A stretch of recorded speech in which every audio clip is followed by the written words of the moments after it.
Dungeon Hunter. Chapters 101 to 120. Chapter 101 to 103. Dubelong's Request.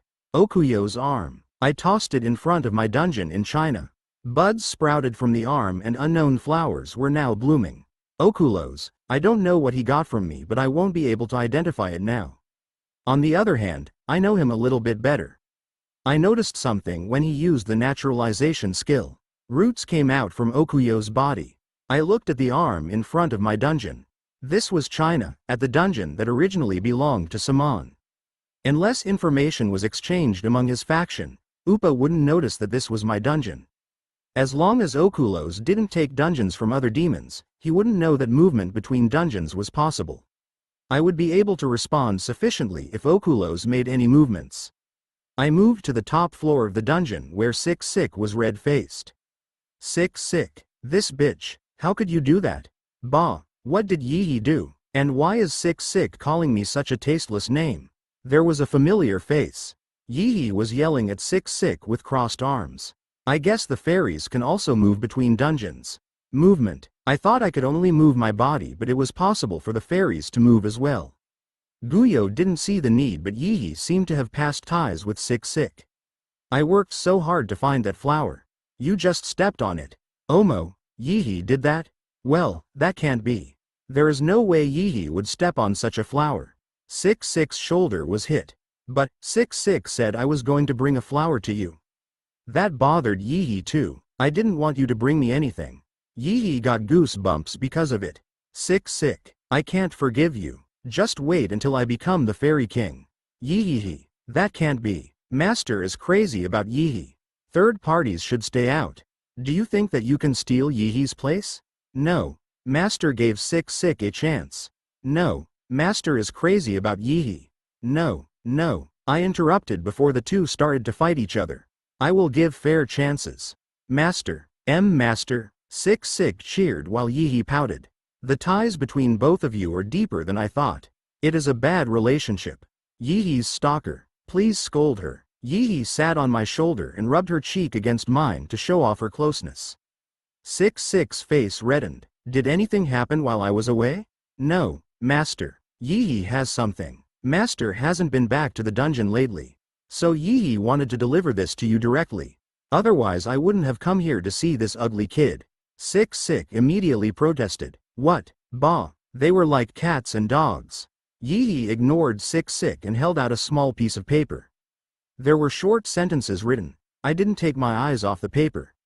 The Dark Spirit King wants to meet you. I assure you that it will be beneficial. How about I set up a time? Dubelong. There wasn't anything else stated on the paper, but the contents were unusual. Dark Spirit King. The director of the auction who was capable of standing shoulder to shoulder with the Grand Dukes. Had I ever seen him in my previous life? An issue might have occurred. I spent a large amount of points and he handed over a seed of the World Tree to me. The Dark Spirit King hoped to contain the Grand Dukes. Or he wanted me to grow to a similar level. The meeting was to give me more assistance. Or something unexpected happened. There was no need to think for a long time. But I didn't laugh, I couldn't relax and needed to be prepared. I wasn't naive about the Dark Spirit King. The spirit world was full of ambitious schemers. Great achievements were required to become the ruler of the spirit world. He might plan to trick me somehow. I needed to always calculate from a distance. I turned the piece of paper and saw the time stated. 10 days later, we will create a crack in space and time. In this regard, I was quite surprised. An action like this was normal only when it came to the Demon World auction. Forcefully creating a crack to move just me to the spirit world was a heavy burden. Originally it was impossible, but the system seemed to allow it. Although a penalty would obviously be received, many spirits would be destroyed in the process. It seems urgent. My expression hardened. He seemed to be in a hurry to meet me. It definitely wasn't ordinary. I crumpled up the piece of paper. 10 days was enough time to do some cleanup. I turned and gazed at the spirited Sik. Sik, where is he located? Sik replied with a pout. On the floor directly below. I understand. I moved to the floor below. He was something I gained from the altar in China. There was a problem, but I was going to look at him once again. The entrance to the floor was blocked by a huge pit. There was a brown, disgusting, strange creature emerging from it. He moved slowly like a snail and devoured everything around him. Master, Yi thinks he is really ugly. Yi, who was sitting on my shoulder, frowned. Even Yi, who had a strange sense of aesthetics, was reluctant to look at him. There was also a foul smell. Quack. At that moment, small tentacles emerged and headed towards me. I cut off the tentacles with wrath. He still doesn't recognize his master. How dare he attack master? A very bad creature. Should Yi kick his ass? I laughed as Yi rolled up her sleeves. That's okay. I heard that creature can even eat spiritual beings. HMPH. Hum hum. Yi will show mercy just this once. Yi stealthily withdrew. I don't know what to do with something like this. A creature from one of the gods. He didn't know why this uncontrollable, huge flesh that swallowed up everything was put on this earth. He even tried to eat me. I opened mind's eye to confirm his status. Name: Infinite Flesh. Stats: Strength 90, Intelligence 0, Agility 43, Stamina 130, Magic Power 35, Potential 298 320ths. Uniqueness: While delivering the dead, Anubis accidentally placed them in the River of Chaos. A monster of chaos consisting of 20 million souls was born, and grows by consuming everything in its surroundings. He resembles Gluttony of the Seven Sins. Skill: Growth, Epic. Stats that were extremely imbalanced. A creature that had transcendental stamina. But he was just a major headache. He couldn't even recognize his master and was too busy eating. Anyway, it was obvious that he would cause problems in my dungeon. Troublesome. I pressed a hand against my forehead. Then Yi clapped her hands. Master, throw him away. Yi has been thinking. He is just an ungrateful bastard eating the magic power in the dungeon. He might even eat up the altars or dungeon core. Yi is horrified just imagining it. That's right, I should throw him away. I inwardly sighed. Throw him away? After all, he didn't fit. It would have been okay if he had a little bit of intelligence. Keeping him in the dungeon would just cause a headache. It didn't matter that he was a gift from the gods. But how will you get rid of him? Yi placed her hands on her hips and asked. Infinite Flesh had a habit of eating anything in close reach. I contemplated for a moment before saying, I have to use a scroll. It was possible to move him using a scroll. It would waste some points, but I needed to get rid of the creature before he caused problems. Yi, that is wise. But where will he go? Fairy were curious by nature. I thought of places where I could discard him. I will place him near a dungeon belonging to Grand Duke Upa's faction. Of course, there was no guarantee that Infinite Flesh would head to the dungeon. He was a senseless creature that wouldn't listen to anyone's commands, but I would also get points from any awakened that tried to block him. I decided to place him near Duke Pacan Grioli's dungeon. It would require hundreds of thousands of points to move Infinite Flesh to Saudi Arabia, but it was worth it if I could deal a blow to a duke. Anyway, I had over 10 million points, so it was an initiative I could take. After handling the troublesome one, I moved to my dungeon in South Korea. The 25th floor. I felt odd as I stepped into a sacred area. This was the influence of holy power on demons. I walked forward and found Tashmal. All the eggs are hatched. In the heart of the sacred zone, countless black fur formed a nest and baby angels with small wings were crawling. Tashmal was busy taking care of the baby angels and didn't notice I had arrived. You seem busy. Ah, did you come? That's right, I am lacking hands. In contrast to her words, her expression was quite soft. I had never seen such kindness on her face. I said with a smile, you seem to be doing well. I don't know whether I am doing well. The angels are always raised by archangels. I just hope that, this child. Come down. A baby angel was flying with its small wings. Tashmal panicked and grabbed the baby angel. Do you require anything? Who? Can you bring me a few leaves from the tree of origin? Tashmal said while forcing the baby angel to come down. Why do you need the leaves? The leaves from the tree of origin will make their wings grow significantly larger. I only tried it a few times, but the effect was excellent. Tashmal was a Dominion's angel and knew the important effect of the leaves. Certainly, there were a few leaves on the stem. I also had great interest in the growth of the angels. I will send it through Chrisley.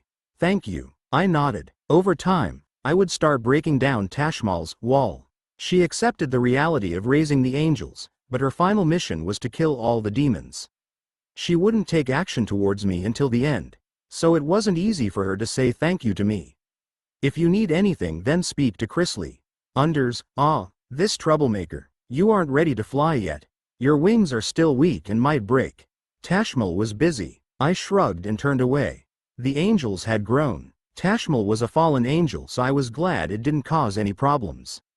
Angels in a demon's dungeon. I was looking forward to seeing the effects. I also made sure to check the situation of the creatures in China's dungeon. There was only one thing remaining. The Devil Hunters raid group? They thought that I was dead. There was a possibility that the raid group itself would collapse. I exited the dungeon. I easily bypassed the soldiers guarding the dungeon since there was no need to inform them of my survival. I hesitated as I entered the city. There were banners saying, "Tribute to Randolph Nim," or, "We will not forget his devotion," hanging all over the place. My photos and personal information were handled as secretly as possible, so there was only writing on the banners. The hero has already been dead for 100 days. As a result, how many people were saved? Let us remember, think about it forever, his sacrifice, his glory. In particular, there was a long memorial procession in Gangnam. There were familiar faces in the middle of the procession. Yoo Eun-hye, Lee Ji-hye, Kim Yong-woo and Edward Windsor.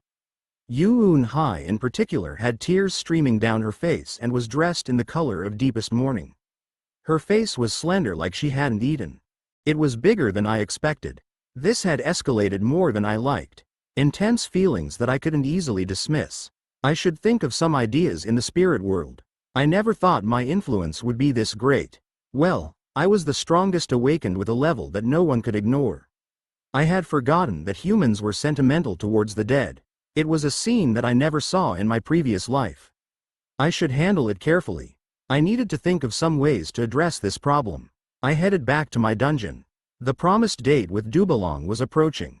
Ying, the dungeon's top floor. A crack occurred near the core. It was unstable, like it wouldn't last long. But I had already made my decision. There was no hesitation. I stepped into the crack. The only thing I could see was darkness. But there was a light. It was shining from far away and seemed to be the exit. I walked out of the light into a wide room. I looked at the one standing in front of me. "Welcome, Randolph Briggseel Nim. I believed you would come." Dubalong, who was still dressed as a clown, bowed respectfully. Dubalong, cool-headed and resourceful, a poisonous scammer, the best henchman for the Dark Spirit King. He was the spirit that greeted me directly. It was natural since he invited me in the first place. I nodded. "I am looking forward to meeting the Dark Spirit King. You won't regret it, but this isn't the castle I previously appeared in." The room was similar to the previous times I had been summoned, but the magic power was subtly different. Dubalong laughed and said, "You noticed? Yes. This isn't the castle. Is there a reason?" I gave a slight frown and placed my hand on Wrath. I didn't like that he summoned me to another place without prior notice. If I wasn't convinced by his excuses, then I would mercilessly use Wrath on Dubalong. Dubalong started sweating as he spoke. A high-class spirit wouldn't be easy to take down. I wouldn't kill him if I didn't have to. The spies of other spirit kings have broken into the castle. They forcefully opened a crack and attacked the Dark Spirit King. Please be understanding? The Dark Spirit King was ambitious. He ate up contracts and opened the Demon World auction. He could do that by sacrificing numerous spirits. The other spirit kings had noticed. But the timing was too fast. It took 10 years for this to occur in my previous life. The Dark Spirit King started a war shortly after gathering a large number of points. My movements are affecting the spirit world. My movements were the only thing different from my previous life. I had exposed myself in the Demon World auction. Perhaps the points I used influenced this event? It was like small wings causing a big typhoon that caused a seismic shift.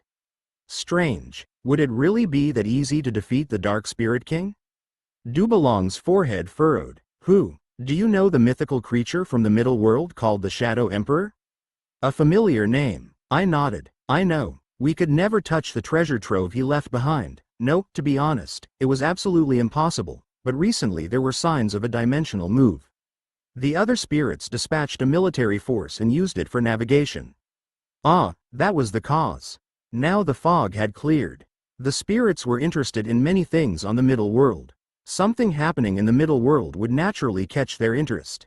I was directly related to the matter. It wasn't due to the demon world auction. That's right, the dark spirits are repelled by light spirits. The fire and wind spirits are also troublesome to deal with together. So it can't hurt to be careful. You also want to grasp my growth. Isn't that right? Reading such weak magic power would be a moderate estimate of my growth. They deliberately made the room like this. Their intentions were so obvious that I couldn't help laughing. It was annoying, but the dark spirits were originally like this. Would I do that? I have a lifelong relationship with Randolph Nim. Dubalong waved his hand. I released my hand from wrath. There is no second chance. Haha, of course. I shouldn't be doing this now, so let's move. Dubalong shamelessly guided me. The Wailing Forest, a haven for dark spirits. There were moans and screams coming from everywhere. The magic power of the forest itself was to blame. Dubalong said with a playful expression. Be careful, you might be invaded by spirits. It wasn't a joke. I spoke to Dubalong as I looked around. This is certainly a place for the Dark Spirit King. Please don't say that in front of the Dark Spirit King. Dubalong's voice trembled slightly. He had really high loyalty to the Dark Spirit King. It was great that he didn't show his hostility. I won't. Courtesy was necessary everywhere. Dubalong switched to another topic. Do you have a lot of points? I heard that there was a recent surge in the average points of demons. A moderate amount. By the way, how much is the average number of points? I didn't mention any direct numbers. My points being over 10 million was a hidden weapon. Even if I had a partnership with him, it was ideal to hide it. Dubalong replied like it was inconsequential. At this time, roughly 850,000. Alas, we are indeed fortunate. The average points is close to 1 million, so I wonder if I should bring out a high-class creature. The spirits were able to figure out the average points of the demons. And close to 1 million would allow them to bring out high-class creatures.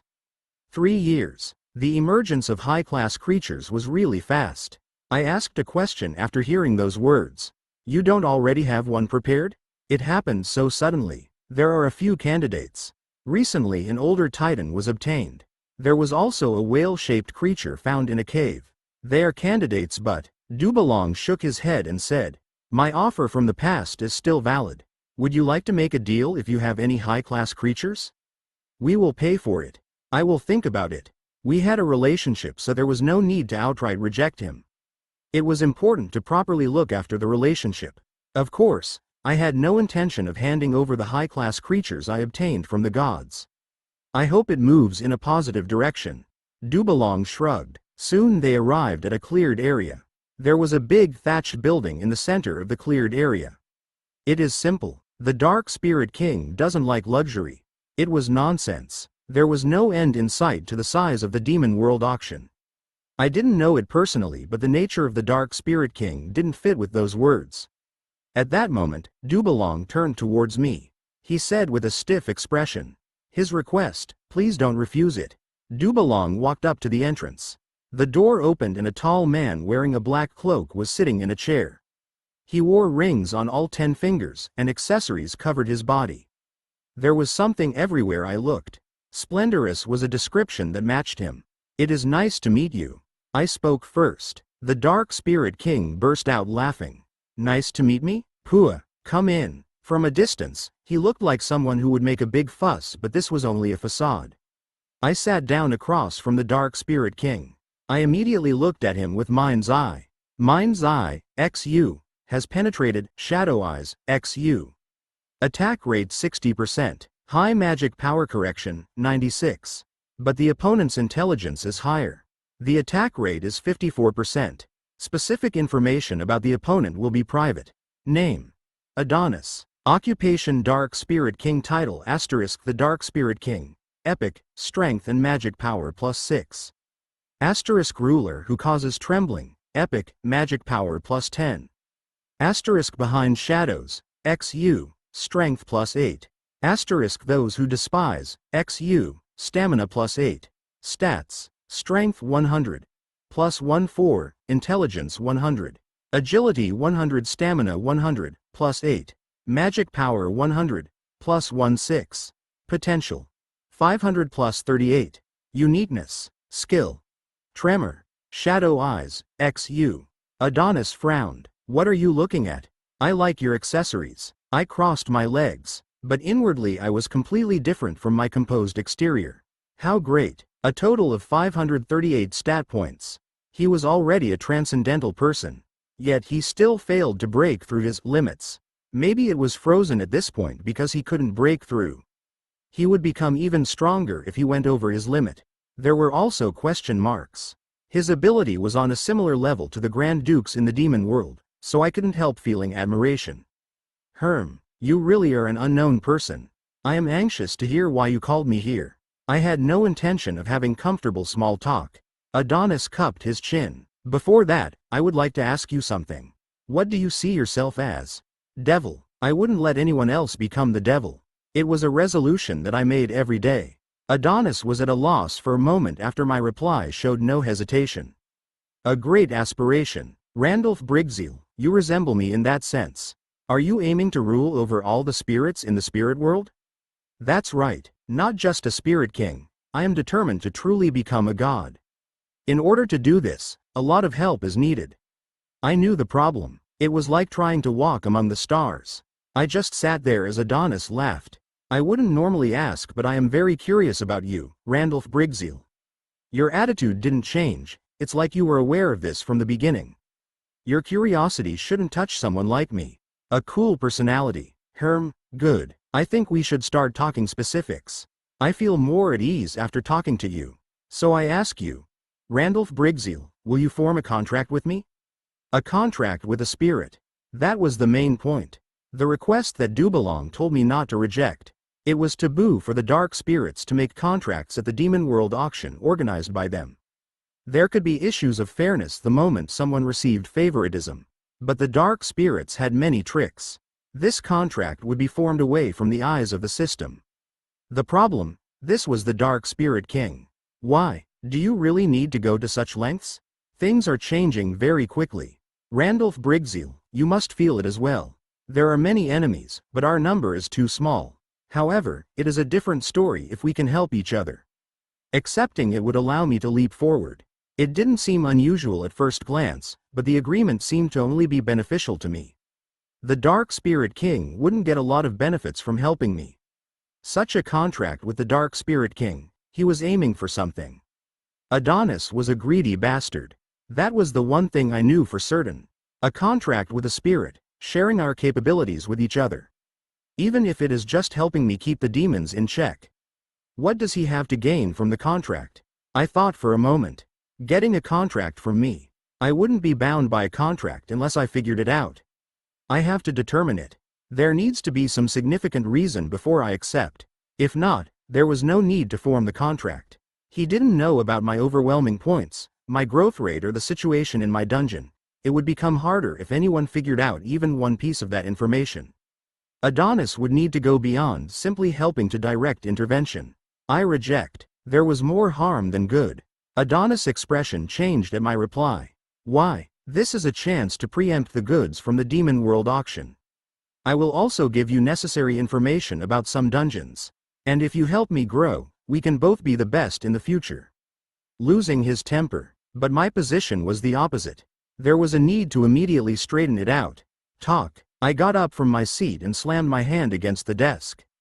Do I look stupid? Or are you so overconfident that you think I would be reeled in with a good story? Adonis didn't want me. In the last 2 years, I had a ridiculous number of points compared to the other demons. I was their best VIP customer. I couldn't be excluded from the Demon World auction no matter what. Adonis was hoping to conquer the spirit world. Gathering more points was essential to that. Conversely, I didn't really need the help of the Dark Spirit King. Dubalong told me all about the brutal acts he used to gain the throne. Our positions were different. Adonis' hard expression relaxed. He had finally realized the subtle difference. What is going to come out? I was quite curious. There were different actions that he could take. Would Adonis apologize for his mistake? Or maybe he would let his anger spiral out of control. A little bit of time passed before Adonis opened his mouth. I apologize. I got ahead of myself. Adonis regained his composure and took a comfortable position in his seat. His arrogant air was gone. Amazing. I had to admit it. Usually those in such high positions didn't like to admit their mistakes. At least, that was what I experienced. The Grand Dukes, in particular, Upa had such tendencies. And wasn't Adonis the Dark Spirit King? I felt sorry comparing him to Upa, who wasn't on his level. I sat down again. I wouldn't maintain my hard attitude in front of Adonis' apology. Spirit King, even though you helped me, aren't we just meeting today? If the basic courtesies are lost, then we are just like the other demons. That's right, courtesy might not seem like a big deal, but it is very important. Randolph Brigzeal, you are unlike the other demons. That is why I singled you out. Adonis glanced at me and nodded with satisfaction. He seemed to have realized that his attitude was wrong. He subsequently said, "Then let's go back to the beginning. My name is Adonis. I am the Dark Spirit King who rules over the dark spirits." I grabbed his outstretched hand and replied, "Randolph Brigzeal, I am grateful for the seed of the world tree. I've lived for a long time and never imagined an exchange like this with a demon." Adonis said with a large smile. I released my hand and also smiled. There is a saying that one good turn deserves another. Adonis, you did a favor for me, so I won't be hostile towards you. That's right, your words are correct. It seems like I fit very well with you.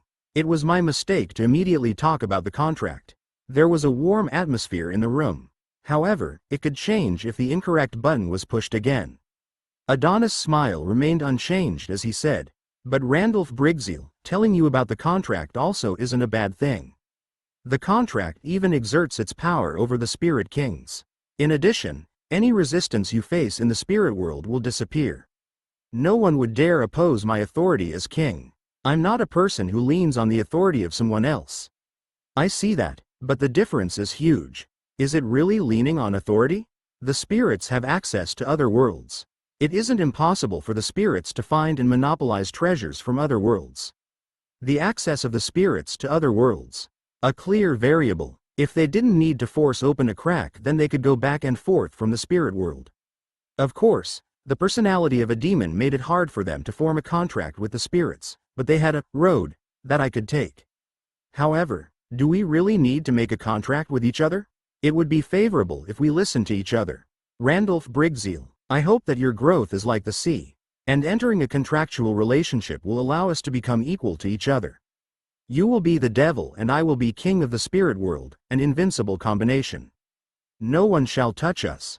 Adonis snorted roughly. In the end, his intentions were exposed. He talked about a rosy future, but I wasn't swayed. I was aware of things he didn't say. In addition, the contract didn't mean that both sides would be equal to each other. Either way, I would have no choice but to be pulled. That was more likely. I might move from the position of customer to an equal, but Adonis would hold the advantage. I would regret this the first time Adonis needed something. His original jurisdiction was selling goods at the Demon World auction. I was someone who bought the goods. There was no telling what could happen. He could pass over insignificant information or be condescending. On the other hand, I was at an advantage because I was the customer, leading in points. If that advantageous position was to disappear due to the contract, this would only be the semblance of equality. He couldn't ignore the situation, but it wasn't possible to form a contract unless I was completely satisfied with it. It isn't easy to make a decision about this issue. Luck. At this point, it was a big advantage but even bigger disadvantage. At the very least, the contract meant Adonis would get his hands on my points. I needed to have something over Adonis. Then I will hear your answer at the next Demon World auction. How about it? Adonis said. There were still 6 months remaining. I needed to make a decision within that time. Insufficient. 6 months wasn't enough. Adonis, what is making you so hasty?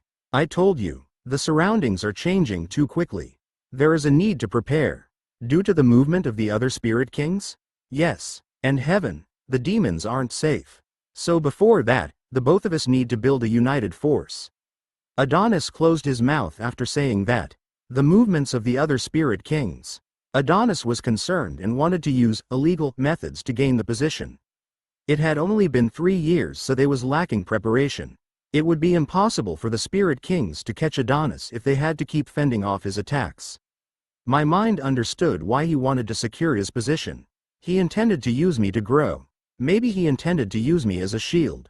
My judgments might be too complex, but it was better to discover the variables. In particular, the latter would be the worst case situation.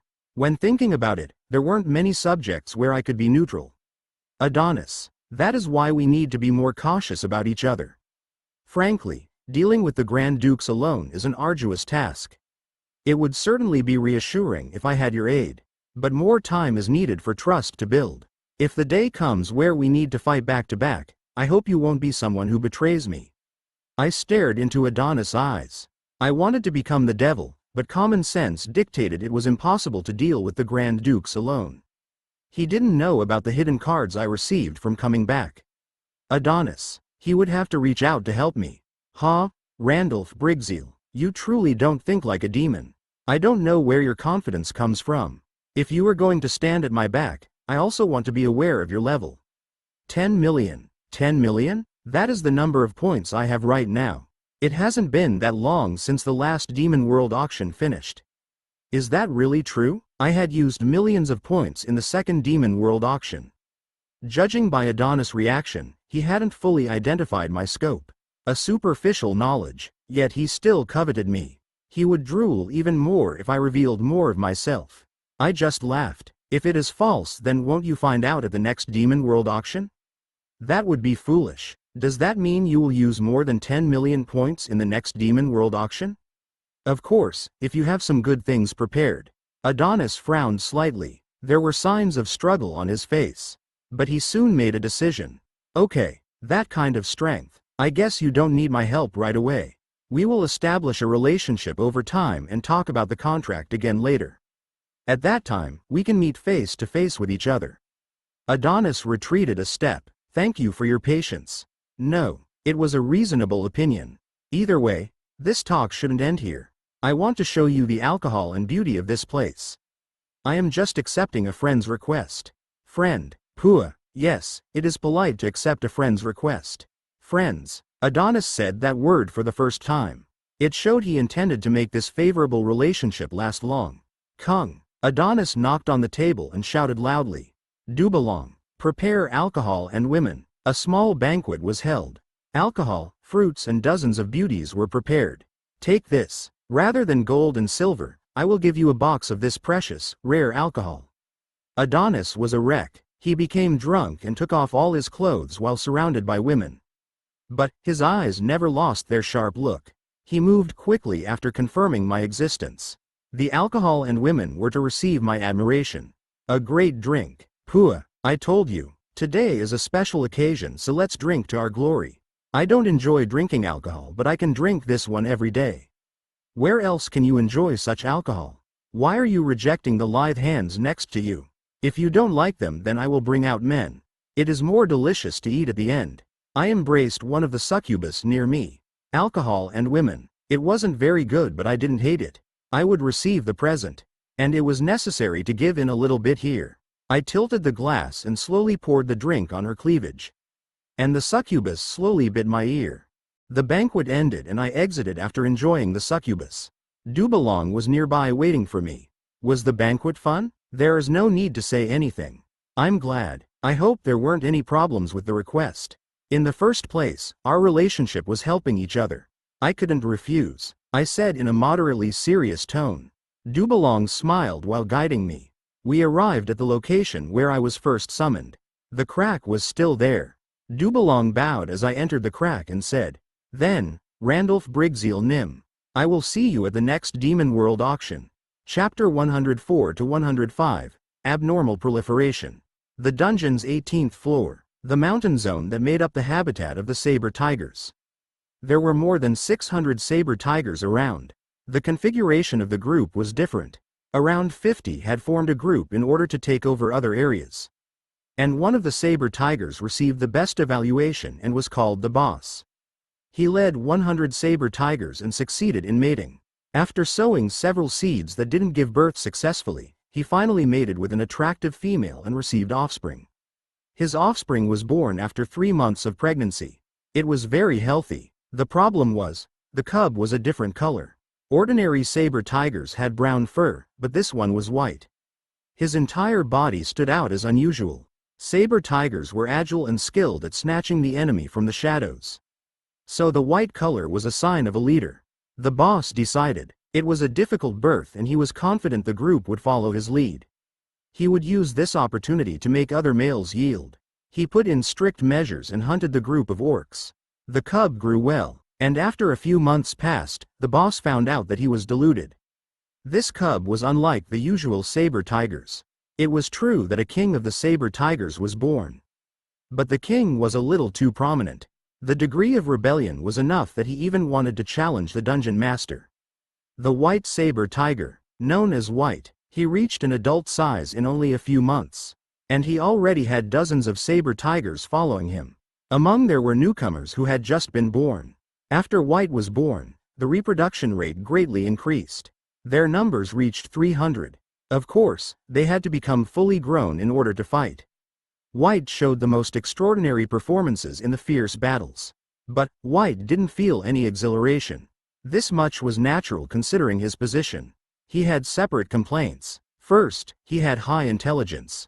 It was enough to feel a difference with the others. He was also much stronger and agile. There were only 5 adults that were possible rivals for him. This difference became larger over time. He didn't just want to dominate this floor. White thought this floor was too narrow for the saber tigers. Yes, it was cramped. He wanted to leave this floor. But the adults stopped him. They said absolutely not. The dungeon master couldn't be disobeyed.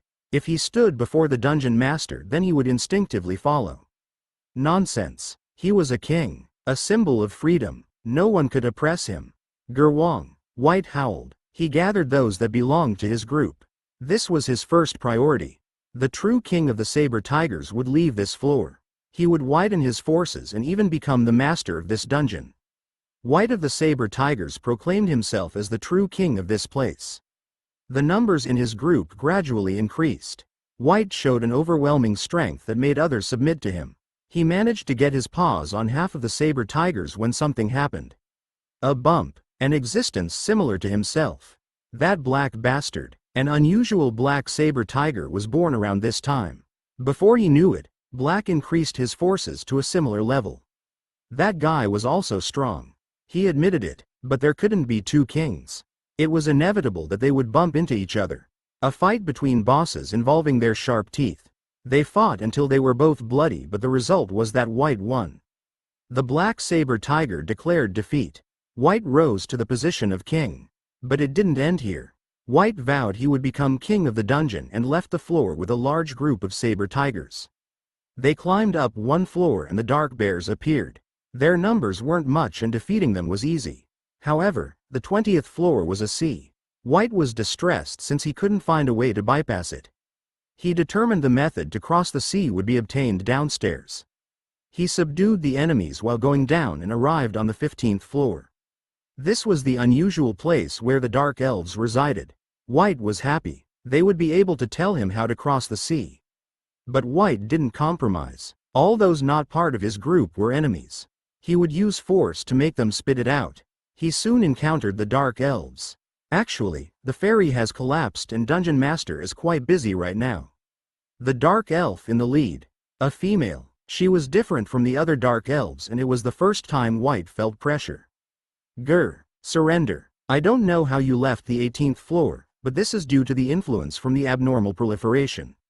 It can't be helped. I need to punish these naughty beasts. Queen Nim. We will handle this. No, Elder Nim. This white one is strong and completely different from the general saber tigers. It is fortunate that he is not yet an adult. In this place, I'm sorry but I must do it. Charuk. Charuruk. Chrisley walked forward with her wand and the Spartwa. How can I let them bother my dungeon master? Then can I say something to them? Gruong. Daring to relax in front of him? White howled wildly but he just said with a smile on his face. Know your position. That is what I want to say. The top floor. I folded my arms in front of the dungeon core and watched Yihi. Yihi was slumped. Her body was collapsed like all the power had gone out and she was barely breathing. The spiritual body of a fairy didn't need to breathe but they would return to the source soon after they stopped breathing. The ego that made Yihi be Yihi. There was the possibility of losing it. Ooh, Yihi's body trembled. I gently reached out and covered Yihi's forehead. The trembling subsided a little bit. The abnormal proliferation. Ever since the dungeon's ecosystem was damaged, Yi and the dungeon core started to break down. It happened a few days after I went to the spirit world. The sudden propagation rate interfered with the flow of magic power. It was a temporary phenomenon that was a mistake. I quickly responded when Yi complained of pain. I recalled the memories from that time. Master, I think Yi is a little sick. Dizzy. My body is shaking. Is it because you are close? Oh, or maybe this is love? Hying. Really sick. Even flying is annoying Yi. I would like to lie down on Master's shoulders. The signs were clear. This wasn't a joke, so I needed to investigate. But the current situation wasn't that simple. The reproduction rate, it had increased by 500% compared to the previous rate. The dungeon core was receiving interference from the creature's excess magic power. It wouldn't matter if that number had slowly increased. There would be no need to worry once the dungeon adjusted to the magic power. In the end, I needed to make adjustments so that the dungeon could adapt to the creatures. I can guess the cause. The Tree of Origin. That's right, the Tree of Origin had a significant effect on the reproductive rate. But it felt like he got caught up in a stampede. I released the blessing, but there were no changes in the proliferation rate. The blessing from the Statue of Abundance continued. He stopped the blessing and waited for some time, but there was no change. The breeding rate continued to increase. Master, Yi drooled and muttered. Odic. I gritted my teeth. Yi was very important to me. In my previous life, she had devoted herself to me, but I threw her away. Now something was happening to Yi in front of me and I couldn't stop it. My dungeon master, Chrisley. I turned as Chrisley came close to me. I have something for you to see. Is it okay? It is okay. What is going on? The white saber tiger and his followers have left their floor and invaded the 15th floor. Ah, those guys. Did they descend to the 15th floor in an attempt to escape? I knew about the births of white and black. Their growth was excellent and they reached advanced 5 LV and 4 LV respectively. In particular, white was a special creature not available at the store of all things. But descending to the 15th floor in an attempt to escape? It wasn't good as the dungeon core currently wasn't working properly. In addition, I expressly stated that exiting their floors was forbidden. I was confused as Chrisley replied. This also seems to be the impact of the unusual proliferation. I've subdued them but they still aren't hiding their teeth. I guess I will go. My dungeon master. It isn't very urgent. Chrisley seemed to be worried about Yi as her eyes turned to the dungeon core. However, I shook my head. No, I will come to see. The impact of the dungeon core on the creatures. I was honestly curious. They even thought about leaving their floor to attack. They certainly weren't ordinary creatures. The 15th floor. White and black were tied up next to the Tree of Origin. The rest of the saber tigers were expelled back to the 18th floor, but the two culprits needed to be handled. Grr, grang, white and black. I stared at both of them. White and black revealed their sharp teeth and howled wildly. However, I saw fear within them. Due to their escape from the influence of the dungeon core, they couldn't obtain a complete impression of me. It seems like you have great hostility towards me. The creatures dared to rebel in my own dungeon. It was outrageous but also funny. At that time, White tried to bite me. Gerwong. Now I understand. Yes, there can never be two kings on the mountain. I started laughing. I could understand his attitude. Rather than the insufficient 18th floor, he wanted to rule the dungeon itself. I couldn't allow that. The owner of this dungeon was me. Naturally, I was also White's owner. My dungeon master. Shall I kill those ungrateful creatures? I can't forgive them for that attitude. Chrisley approached me with an angry expression. But I raised my hand and stopped Chrisley. I know how hard it is to be the king and I need to tell them myself. I took out wrath and said, know your position. White didn't bend easily. Despite using his teeth and sharp claws, he still lost. He was originally a king. But the opponent was too strong. His body was in pain. Once he was completely drained and collapsed, a dark elf female healed him. He would fight again once he could move his body. But the next few fights were the same. Struggling against the dungeon master's sword, collapsing, treatment, getting back up again and so on. Once that process repeated a few times, White lowered his tail in surrender. Grr, that cruel bastard, White cried out. It was the first time he experienced such suffering. He was born into the saber tigers as the king, so he couldn't imagine something like this. The opponent was far too cruel. Chrisley, heal White, the dungeon master said while pointing down at White. Then the dark elf female, Chrisley, carefully expressed her opinion. My dungeon master, the potions have limitations. Interfere with life. Look at his eyes. It is still insufficient. Gurung, it was enough. He cried out sorrowfully. Lowering the tail showed he wasn't an enemy anymore. Look, that position shows he is prepared to jump. He is still able to do more. Still not giving up? At this rate, White really would die if he didn't abandon his pride. He turned around on his back, exposing his belly. Are you trying to take me off guard? That won't work. Finding faults. But White didn't like being weak. White couldn't easily accept weakness. In the end, it took 5 more bloody battles before he surrendered. White absolutely realized something. The sky above the sky. The true king. He wasn't a king. He was a beast that followed a king. The real king placed his sword back into the scabbard. Keying. Now their positions were determined. The dungeon master said to him, I need to use them as hounds. I made a plan using White and the saber tigers. There was abnormal proliferation, so I needed to keep the numbers as small as possible. They would be hunters, and a leader was needed for the hunters. The saber tigers were just one of the species proliferating. It would be a brutal task. However, maintaining the dungeon was necessary. It was indispensable for the ecosystem. Insufficient, but the rate of their progress couldn't keep up with the reproduction rate. He received an achievement in the middle, but an excellent achievement, a dungeon master without any sense. 2,000 creatures have been slaughtered. 200,000 PT will be paid. 800 achievement points will be added. Such minor achievements weren't important right now. I stood at a crossroad where the dungeon would either be maintained or lost. The saber tigers were referred to as the best hunters, but their actions weren't enough. I need to use the dungeon core to create a monster wave. If I couldn't fix it inside, then I needed to export them outside. I needed to act quickly. The number of creatures had already reached 7,000. The creatures randomly marched out of the dungeon. They had one command given to them. They could prey on everything around them. In addition, the creatures from the demons still monitoring the dungeon would be handled. My creatures were on an entirely different level. There were many creatures ranging from low grade to intermediate. However, the humans didn't take it lying down. Yu Un Hai and Edward Windsor were in the vanguard.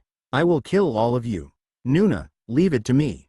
Both of them had improved by leaps and bounds. Especially Yu Un Hai, who had transformed in battle. She went on a crazy rampage among the creatures.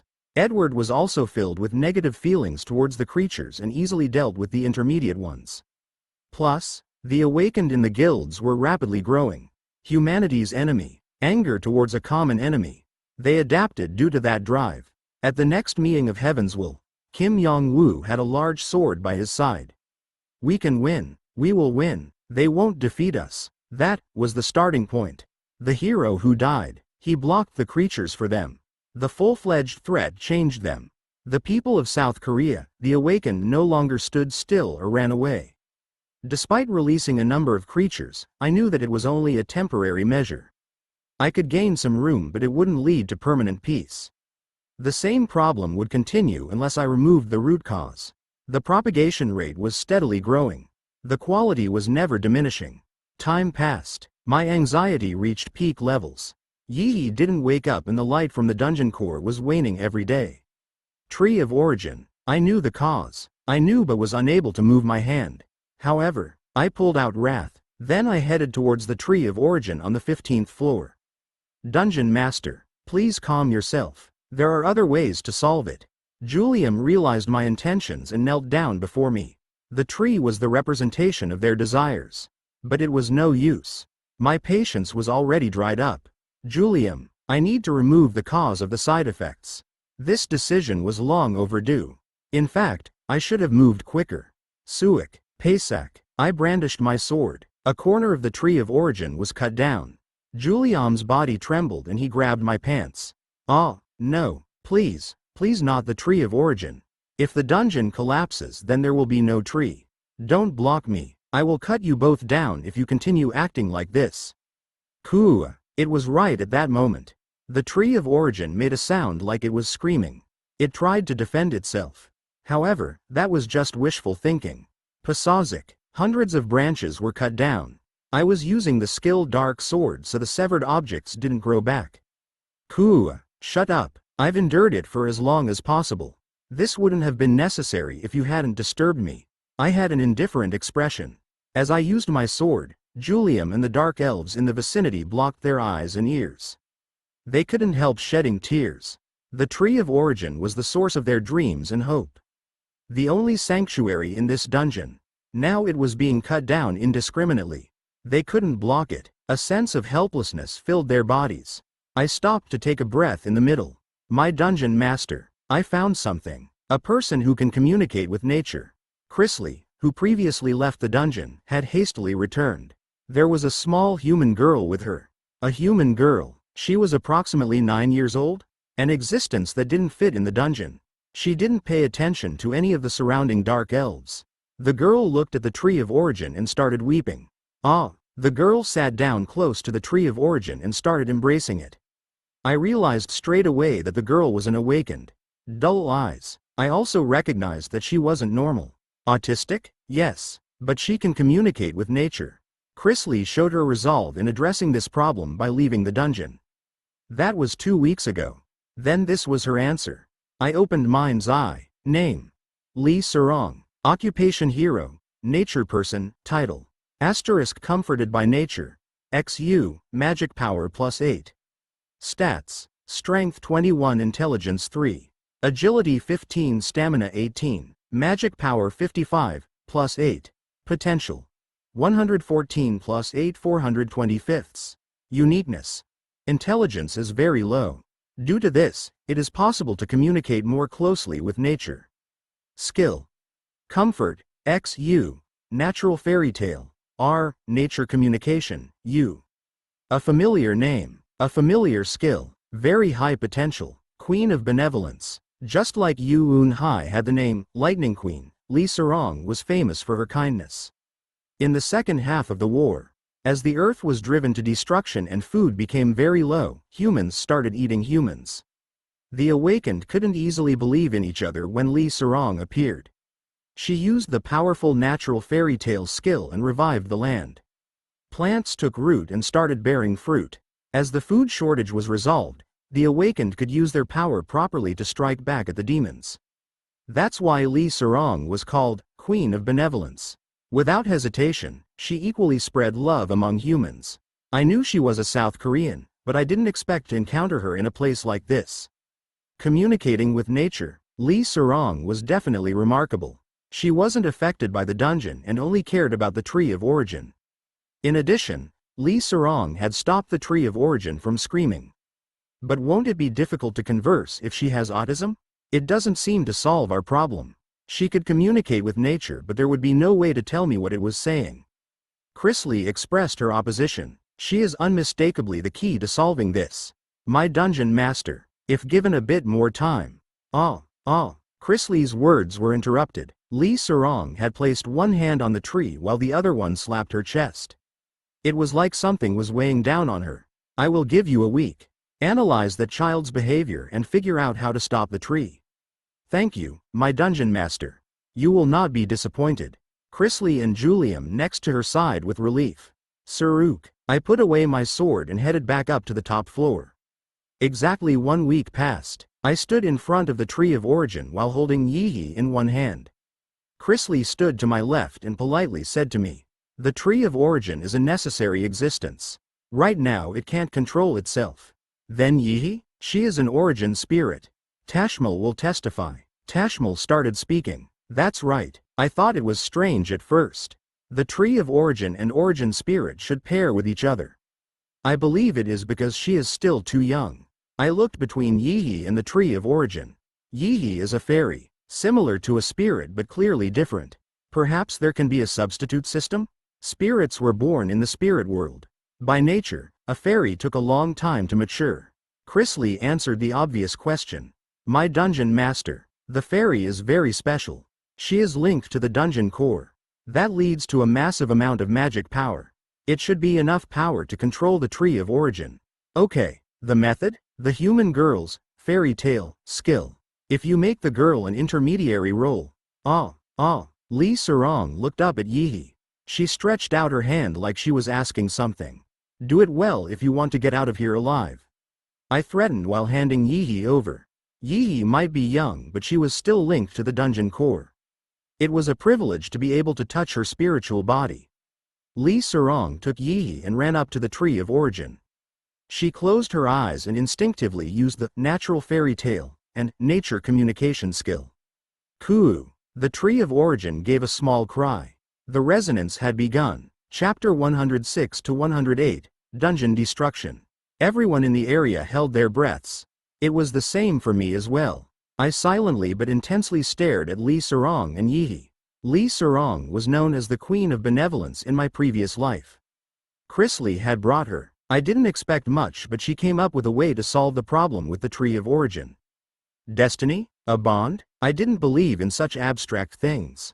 Chrisley's contribution was large, but if the problem wasn't resolved or even grew, Li Surong wouldn't be able to escape responsibility, even if she had 425 potential. I wouldn't kill her, but a lot of pain would follow. I would make her lose her mind and turn her into a doll. However, she had to do it well. My dungeon master, this seems like it will take some time. You should relax while I protect this place. A day had passed. I shook my head at Chrisley's words. No, the process itself is very interesting. I can't miss this scene. It was also important. I had great interest in this matter, so I couldn't rest. A crisis might occur. For example, there might be a situation where the dungeon master's permission was required and I would need to handle it in real time. I could use the remaining capacities of the dungeon core from here. 2 days passed, then 3 days. Li Surong's body started to sway. She was 10 years old at the most. She managed to hold out without eating and drinking for 3 days. She had autism, but she was also the intermediary in the resonance between the tree of origin and Yi. I couldn't break her concentration by bringing her something to eat.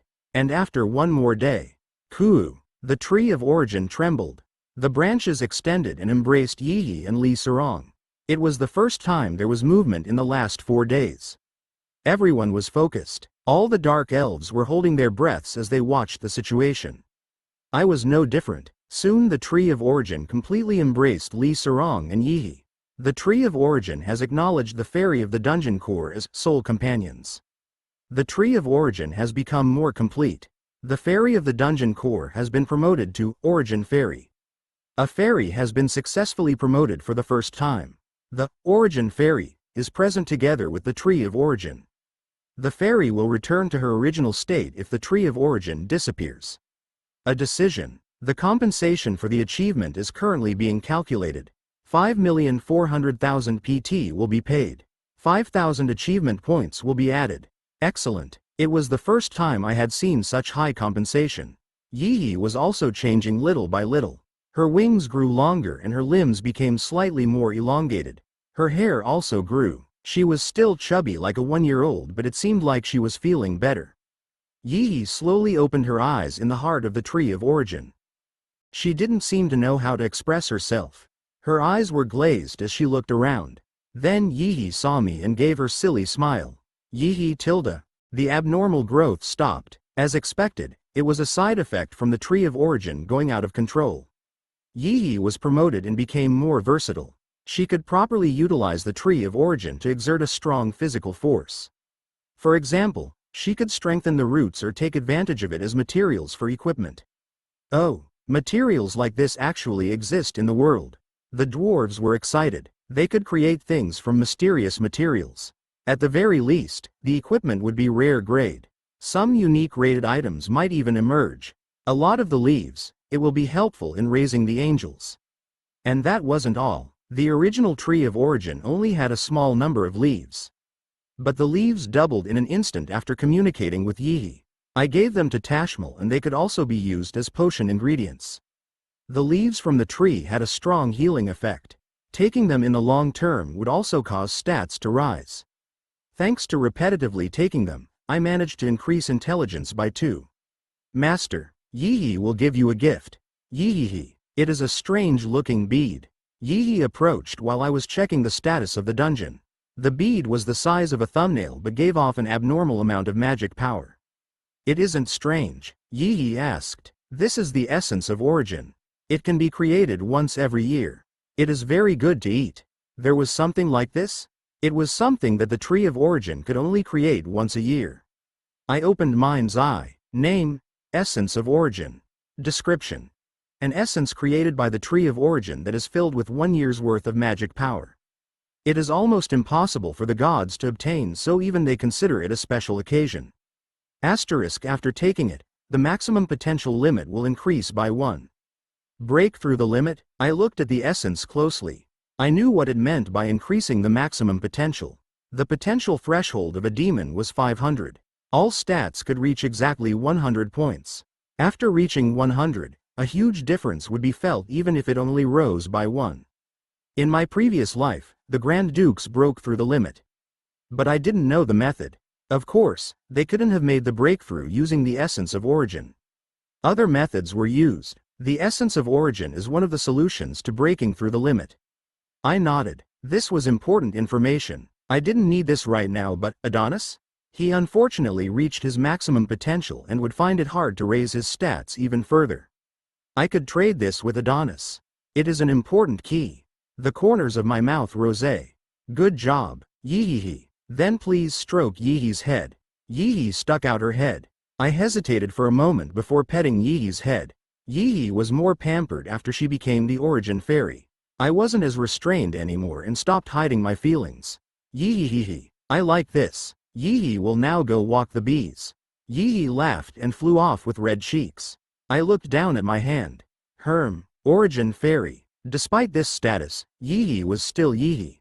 The flesh was hungry. He occupied himself eating soil and grass. After passing through insects and mice, he realized they tasted better. Since then, he went to find living things. Over time, he became bigger until he realized that humans were the most delicious meal. He gobbled up a whole village of humans. He ate. Delicious. Then all the humans around him were eaten. He returned to the original place. A big castle. It wasn't easy to enter the dungeon. Due to his size, the entrance was blocked. It was necessary to increase the size of the entrance. He ate the walls. By the way, there was a hint of sweetness. The dungeon barrier. It wrapped around the outside of the dungeon and was tasty. The flesh started absorbing the dungeon barrier. This damn flesh should get lost. Pacon Grioli stomped his feet. A strange flesh was attached to the dungeon barrier and he received a warning message. The durability was going down by the minute. But it was hard to launch attacks against the flesh. He just recovered and actually increased in size. This was due to his 130 points in stamina. It would be nice if he could use a scroll to move the flesh to another location. Pacon Grioli crossed his arms and frowned. Barrier durability 410,233 1/millionths. Damn it, kill it. He mobilized all his creatures. But the flesh finally fell. The flesh couldn't absorb all the attacks from the creatures. Ha. This tenacious brat, he finally died. After days of struggling, infinite flesh was finally killed. Pacon Grioli laughed out loud. The damage was considerable and the barrier eventually destroyed, but he thought killing the flesh was more important. But Pacon Grioli had no idea of one thing. When the barrier had shattered, a message window flashed in front of all awakened. The message window came out of nowhere. The awakened who saw it were puzzled. The dungeon barrier located in Saudi Arabia has been broken. The barrier will take 30 days to recover. What is this? Barrier? Isn't there a dungeon in Saudi Arabia? The awakened were able to figure out the meaning of the message. There were all types of comments from the awakened community, including some credible views. There is no need to enter the dungeon to take care of the creatures. Previously all physical attacks didn't work in the dungeon. That barrier blocking it is now gone? The government dispatched troops to the dungeon in Saudi Arabia and received news that firepower worked. The dungeon is collapsing. No way. You mean it is true? It wasn't CG? Oh my god. The creatures have come pouring out. It is like they're terrified. Baby, are we going to just watch? Now if the time for the heroes to take action. The awakened felt hope as they saw the dungeon crumbling. All their suffering had finally paid off. The crowd of awakened started moving. Some were gunning for the benefits within the dungeon, but the emphasis was placed on destruction. I heard the news a little late. 24 hours a day was insufficient to manage the dungeon's internal affairs and work out the mess with the Tree of Origin. Li Serong solved the issue, but there were still many things to worry about. I only knew about the situation after Krasla went outside. The barrier is broken? It must be Paka Grioli's dungeon. That's right. Krasla raised his chin and confirmed it. It can't be a coincidence. Did infinite flesh eat the barrier? I moved him outside. If not, the barrier in my dungeon probably would have been the one that was destroyed. In the first place, wasn't it difficult for the angels to slash at the barrier? I hadn't expected that infinite flesh would destroy it so quickly. The South Korean guilds are also moving. In particular, the Devil Hunters raid group that had some success in the dungeon forays. The barrier is gone, so the dungeon is vulnerable. But it is reckless. The exterior of the dungeon and its contents were different, but they were linked to each other. The barrier had disappeared, so the dungeon floors would be compressed. For example, the original 30 floors would be reduced to 3. This difference was really huge. In addition, there was a difference in the movements of the creatures. After the barrier was restored, the dungeon would take 3 months to recover. However, the level of each awakened wasn't that high. It would be easy in 4 to 5 years, but right now, they would be exterminated. Pacon Grioli, he was still a duke. I thought of a number of variables before opening my mouth. I'm going to move. Be prepared. The people will follow master. Krasla hurriedly kneeled down. Pacon Grioli, one of the dukes belonging to Grand Duke Upa's faction. His personality was aggressive and easily excited. After being deserted by Grand Duke Upa after the auction incident, he had been thinking of how stupid he was. Of course, he could increase his investments in the dungeon due to being denied entry to the Demon World auction.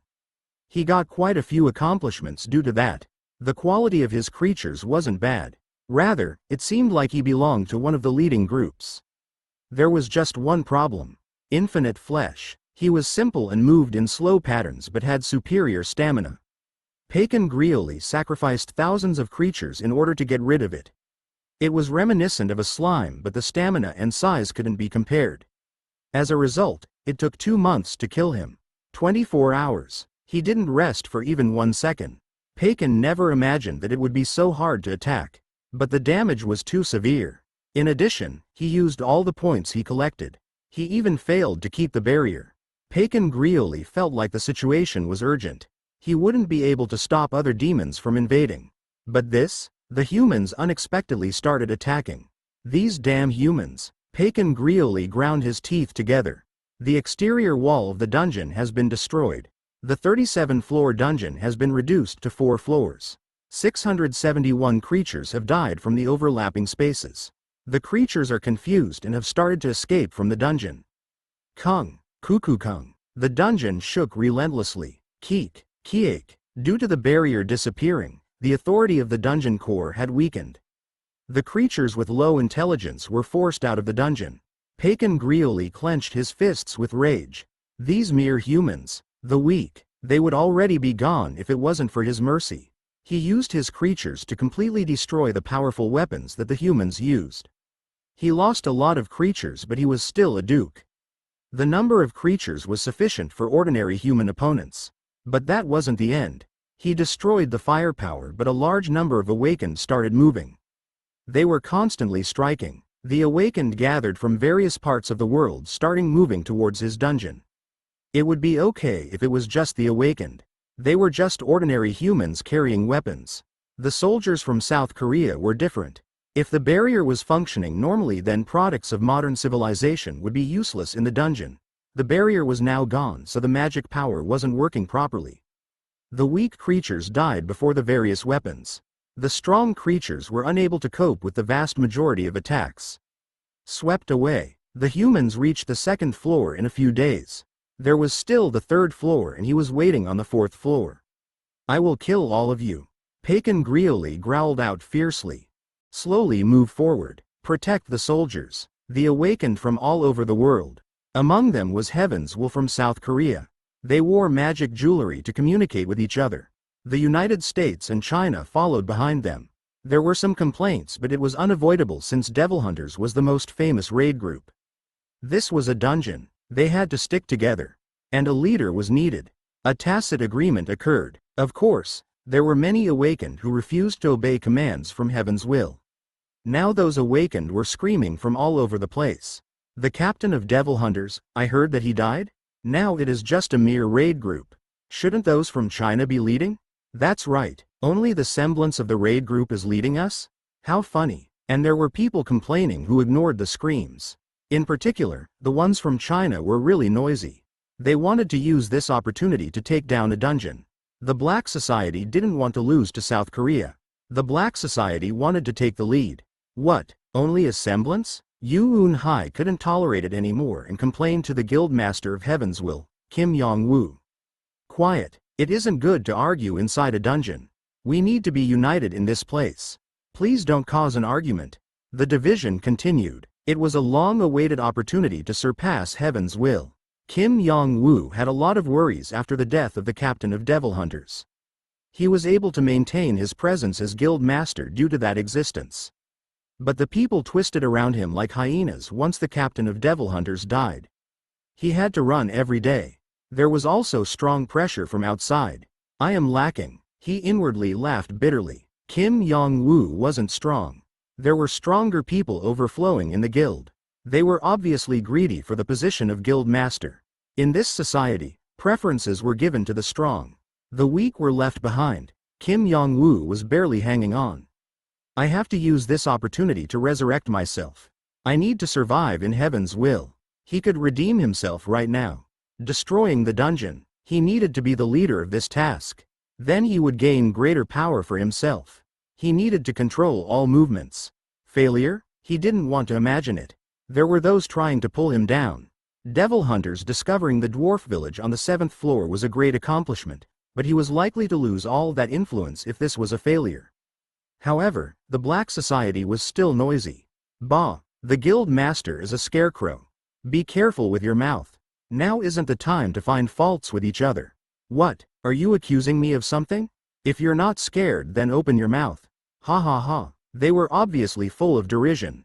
Kim Yong-woo felt desperate. He pushed down his anger. He couldn't dance to their tune.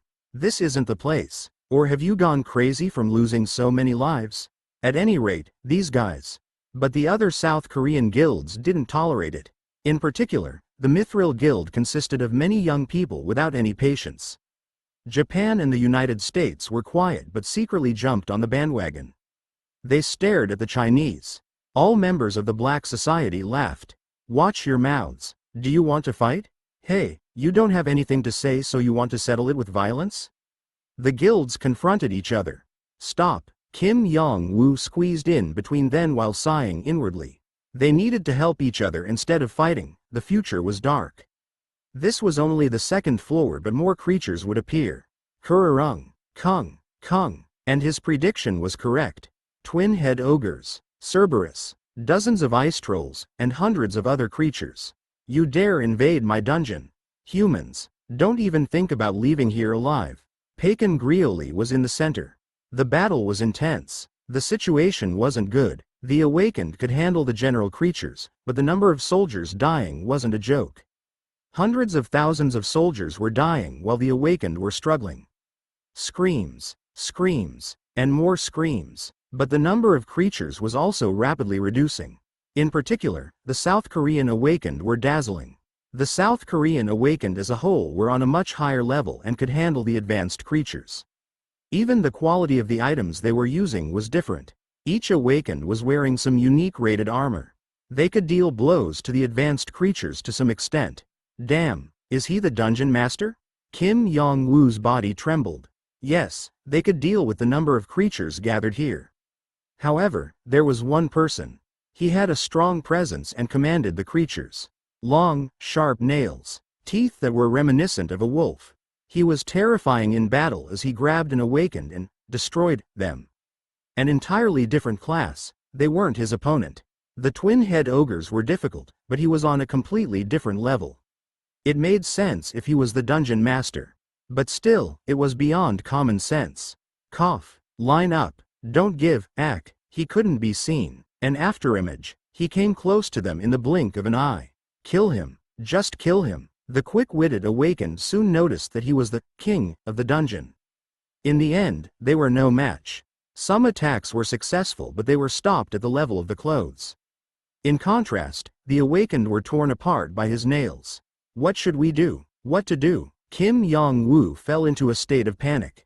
Too strong. Despite being prepared, in reality they couldn't do anything against him. How many people needed to be sacrificed to catch him? 1,000? 10,000? His spirit became dull at the thought. One thing was for certain, everyone in the dungeon might be wiped out.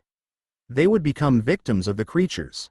Nuna, Yoon-hai's side was grazed. She quickly used electric current to buy some time.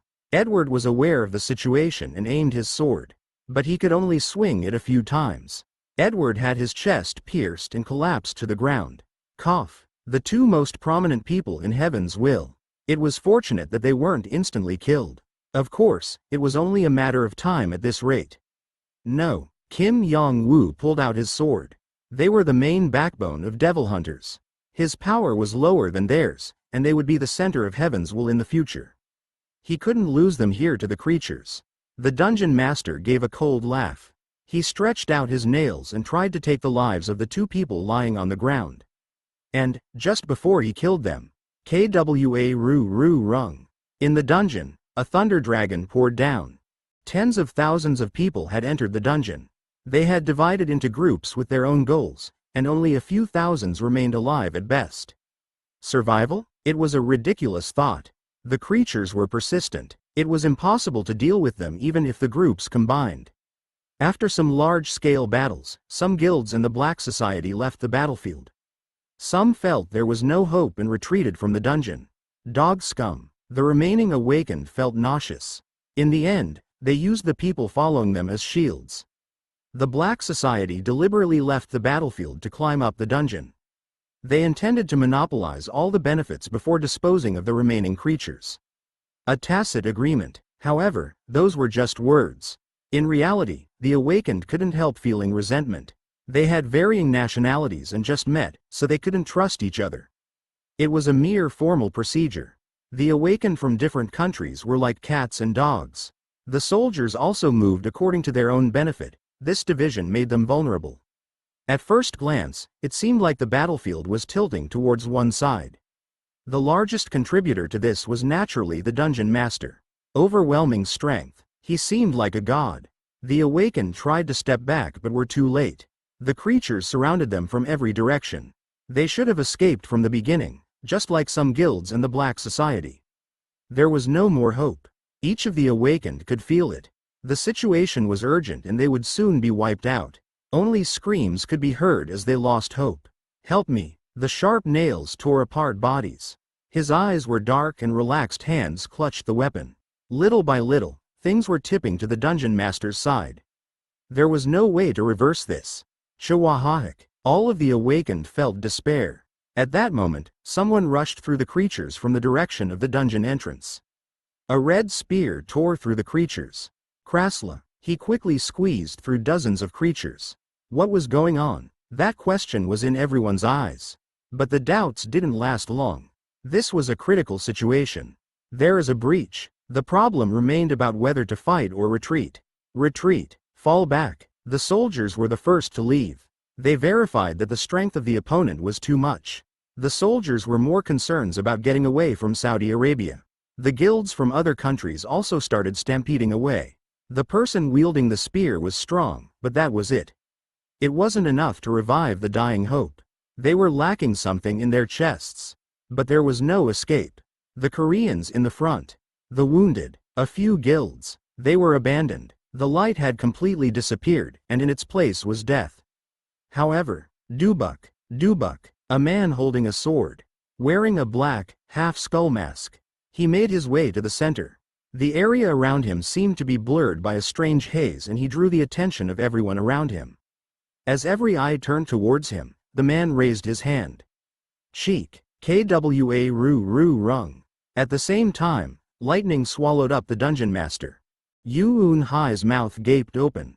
The current situation was beyond her understanding. A familiar appearance. He was wielding the sword but it was still unbelievable. Captain Nim, She couldn't say it properly because of the deep cuts. But Yu Un-hai saw it. She clearly saw it. She wasn't mistaken. His whole body might be blurred, but she couldn't forget that proud stance. A man that appeared whenever there was despair. In the past, he was the rising star of heaven's will and Yu Un-hai's guide. After his death at the hands of the creatures, heaven's will had held a crisis meeting of how to handle it. As well as, Yu Un-hai had some serious problems regarding it. Randolph Brigzeal, he died. Everyone thought he was dead. He was seriously injured and dragged into the dungeon with the angel. Yu Un-hai believed in him, but he didn't come out alive. She cried while holding the memorial service. More than a year had passed since Randolph Brigzeal became her leader. The only person she would follow. Since then, she was always expanding the horizon of her limitations. A man who always disappeared then suddenly reappeared. Deep in her heart, she always thought he would return. But she had dismissed it as a delusion every time the thought entered her head. Then, he returned. He came here alive. Once again when everyone was in trouble. When their lives were at risk. He once again showed up with a blasé face. Yu Un-hai couldn't see half his face, but she could imagine it. He would be coldly smiling. He would address all problems like it was exciting. Take this. It is a very precious potion, but Master commanded me to pass it to you. Treat the child next to you. Krasla, holding the red spear, was suddenly next to her. She only saw him a few times as he always followed the captain. He passed her a potion that had small leaves floating in it. The finest potion made using the leaves from the tree of origin. It was slightly weaker than an elixir, but it had excellent recovery abilities. It could heal a person even if only half the body was alive. Yu Un-hai accepted the potion. She treated Edward first. Edward's status was a lot worse than hers. She poured the potion and the wounds healed in the blink of an eye. An instant effect. She turned her head with surprise. Is there a way to win? That isn't worth answering. Krasla turned his body. He joined the battlefield. It was cruel, but that cruelty was already like an answer. That's right. Isn't it obvious that there is a way to win? There was a smile on Yu Un-hai's face. She didn't feel any more pain after pouring the potion on her wound. Frankly, she had been having a hard time. No matter how hard Li Ji-hai tried, it was impossible to fill his shoes. Confidence came flooding in. Thank you for being alive. You. Pakan Grioli's eyes widened. It seemed like he recognized Krasla and I. There was no significant correlation. In this situation, I had taken measures to prevent my identity from leaking. I arranged my powerful creatures around the dungeon. By now, they had probably reached the top floor of the dungeon. The guardian protecting the dungeon core would be simple to handle. The humans were an issue, but this would be a one-time experience. Pakan Grioli's power was no match for me. After processing Pakan Grioli, I would also need to deal with Kim Yong-woo. The humans had withdrawn like it was low tide. There were only a few remaining here. Half of them were South Koreans. Although I couldn't completely block their mouths, it was possible to conceal the situation. Of course, not all of them would be able to survive. It has been a while. I laughed coldly. I wore a rare grade ring called Strange Echoes that distorted the sound in the environment. In other words, not many of the people here would be able to guess who I was. So I didn't need to worry about the conversation being heard. Quack. I brandished wrath. Pakan Grioli narrowly missed getting injured and said, "Why are you here? No, why are you helping the humans? I don't know what you are talking about. My purpose for coming here is only you." Pakan Grioli. Their hands didn't stop moving. Nails scraped against a sword in a situation that seemed equal. But there was a difference in their expressions. Pakan Grioli frowned and said, "You are aiming for me? Huh, how funny. You are still drunk on the glory of the past and aren't aware of your position. Right now, you are my food." I opened mind's eye. The status window soon surfaced in front of me. Name. Pakan Grioli. Occupation Demon Duke. Dungeon Master. Title * King of Wolves. XU. Agility and Strength +4. * Slaughterer. XU. Agility and Strength +4. Stats. Strength 87. +8. Intelligence 75. Agility 79. +8. Stamina 72. Magic Power 78. Potential 390 + 16 500ths. Uniqueness. The Master of Grioli, the Barren Land of Wolves. Skill. The Last Wolf, Epic, Revival, XU, Viciousness, U. Relative Comparison, Pagan Grioli, Strength 95, Intelligence 75, Agility 87, Stamina 72, Magic 78, Potential 390 plus 16 500ths. Randolph Briggseel, Strength 95, Intelligence 81, Agility 90, Stamina 85, Magic 96, Potential 396 plus 51 500ths. Pagan Grioli had quite a steep growth compared to before. His titles and skills also increased. But I still had superior total strength. Thanks to the Emperor's sword stimulating the heart of the Hell Monarch, I gained 2 points in intelligence and a further 2 points from drinking the potions made by the leaves of the Tree of Origin for a month. Therefore, I wasn't lacking in intelligence. That is just casual talk. Come, I will show you the proper Pagan Grioli. His body started to change. The Last Wolf, Epic, skill was activated. Grr. Soon Pagan Grioli had turned into a 3-meter blue wolf. A dignified presence that filled the area. I pulled out one more sword. It was the radiantly shining Emperor's sword. Although I wasn't familiar with dual swords, the Ego sword was steady in my hand. It felt like the sword was waking up in my hands. The option attached meant it could never be destroyed. It would keep stimulating the heart of the Hell Monarch the more I used it. So now I used it in conjunction with Wrath. You are a good opponent to practice against. I violently collided with the wolf Pagan Grioli. 2 swords in my hands. I had no constraints. The fight was over. Krasla was helping the awakened against the incoming creatures. Some people felt hope and started to become more active. Thanks to that, I was able to relax and enjoy the fight against Pagan Grioli. A Grand Duke was needed. A mere Duke wouldn't be able to beat me. A message window flashed. Great achievement, Duke. Pagan Grioli's dungeon has been destroyed. 1 residual point has been awarded. 1,500,000 PT will be paid. 1,100 achievement points will be added. My creatures had succeeded in destroying the dungeon core. The barrier was already destroyed, so the dungeon was useless. It would take too long to recover. It was only a matter of time before it was the target of other demons or humans. Investing in it would just damage me. Grr. Pagan Grioli panicked. He placed his most powerful creatures near the dungeon core, so he never imagined it would fall so easily. Quang, quaquang. The dungeon started to crumble. Rocks fell from the ceiling and threatened everyone. But I was still pushing against Pagan Grioli. Gerwang. I didn't try to escape. In fact, this situation was rather nice.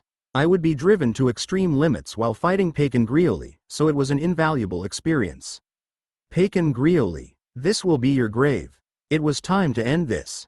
Kuuong. Pagan Grioli collapsed. He lost his leg and his heart was stabbed. The wolf features started disappearing, but his body was already dead. Great achievement. The hunt of Duke, Pagan Grioli, has succeeded. 1 residual point has been awarded. 1,500,000 PT will be paid. 1,100 achievement points will be added. He received the same achievements for destroying the dungeon core. Then Krasla cut off Pagan Grioli's head with his spear. It was a contingency measure against advanced healing. The severed head rolled across the ground. My condition wasn't okay. Krasla's body was also a wreck. My stamina was a little low and there were multiple wounds in several areas. I pushed myself to the limits while fighting Pagan Grioli. I wanted to practice dual swordsmanship, so I had pushed myself. My technique would rise in more dangerous situations. This was my own belief learned from the battlefields in my past. Captain Nim, members of Heavens Will including Yu Un Hai and Kim Yong Woo came up to me. The people from other guilds were also slowly moving to their feet. However, I held out a hand and stopped them. White, Black, the other saber tigers and the Spartwa appeared at that moment. The remaining humans were forced to freeze. I was injured. All the awakened also had serious injuries. They judged that it would be impossible to fight in this state. I moved while holding my dual swords. And I stood in a position to save my guild members. The standoff lasted a few moments. Soon after, the creature's claws and fangs took the lives of some awakened. We have to help them. Stay back. There will be greater damage if we move in. I blocked Yu Un Hai before she could run out. She bit her lips but stopped moving. She needed to think objectively, or it was highly likely she would lose her life. In the end, Yu Un-hai could only stand back with tight fists. After a while, the creatures left the dungeon. Great, I nodded. This was also part of my plan. It was better to have fewer witnesses. I had killed a duke. Of course, this story leaking still wouldn't cause significant problems. I was already a symbol, and now I had resurrected during the dungeon destruction event. It was evident from Qin Yong-woo's face. Thanks to this, my name would spread a little further. Quickly, time is running out to leave the dungeon. Kururung. The dungeon was slowly collapsing. The rest of the guild followed behind me. Chapter 109 to 111 Party. Heaven's Will. Located in the heart of Gangnam, it was truly the best guild in South Korea. No one could disagree with this. Kim Yong-woo's eyes were teary. He had all sorts of worries while attacking the dungeon in Saudi Arabia, but they were now gone. He had returned. These words were enough. Captain Nim, Wurak. Yu Un-hai hugged me as soon as the plane descended. She had been quiet for the last few days, but that stopped the moment she stepped foot on South Korean soil. I stayed still and looked around. Everybody was looking at me with a curious expression. There were a number of reporters requesting an interview, but I ignored them. The atmosphere was quiet as they waited for me to speak. Guild Master, I will return for a talk. I could see the reporters preparing to write in advance. Therefore I only spoke quietly to Kim Yong-woo. I look forward to it. Kim Yong-woo gave a huge smile. He originally had to defend his position with a dignified attitude, but now life was good. I didn't mind. Edward Windsor, who was quietly standing behind Yu Un-hai, said, "This is the last time. I won't forgive you if you make Nuna cry one more time. You've developed a lot of affection in the meantime. Nuna is my benefactor. I will give my life to her. I was the one who saved him, but didn't Yu Un-hai nurse him back to health?" I started laughing. Am I not welcome? It is better than nothing. As long as Un-hai Nuna laughs. Edward gazed at Yu Un-hai admiringly. Edward's beginning and end seemed to be Yu Un-hai. He won't be able to escape. In a nutshell, Edward was forced to follow me as long as Yu Un-hai did. Over time, his obsession with her would just deepen. One of the 10 mighty heroes in the future had fallen. I didn't need to worry about him becoming an unexpected obstacle. As long as the growth rate wasn't bad, he would be able to face a higher level of creatures in the next 3 years. Please be prepared. There is a lot of work in the world these days. This is only the first dungeon destroyed. Kim Yong-woo said playfully. Lee Ji-hai sighed. It will be hard to rest in the next few months. We should take today as an opportunity for a break. I deliberately told the reporters to leave so that we could rest. The other raid members stretched out and exclaimed, "Wah, home, bed, I want to eat my mother's stew." A private bus to carry the people arrived. Yu Un-hai was still stuck to me like gum as I boarded the bus. The jealousy in Edward's eyes became much stronger. I didn't bother stopping it. But I had to remove her by force after arriving at Gangnam. "Ah, I want to keep hugging you," Yu Un-hai tearfully protested. "Tomorrow. Bah, we'll see. You aren't going to disappear tomorrow?" I had left them too frequently. The bus stopped and Kim Yong-woo was waiting for me.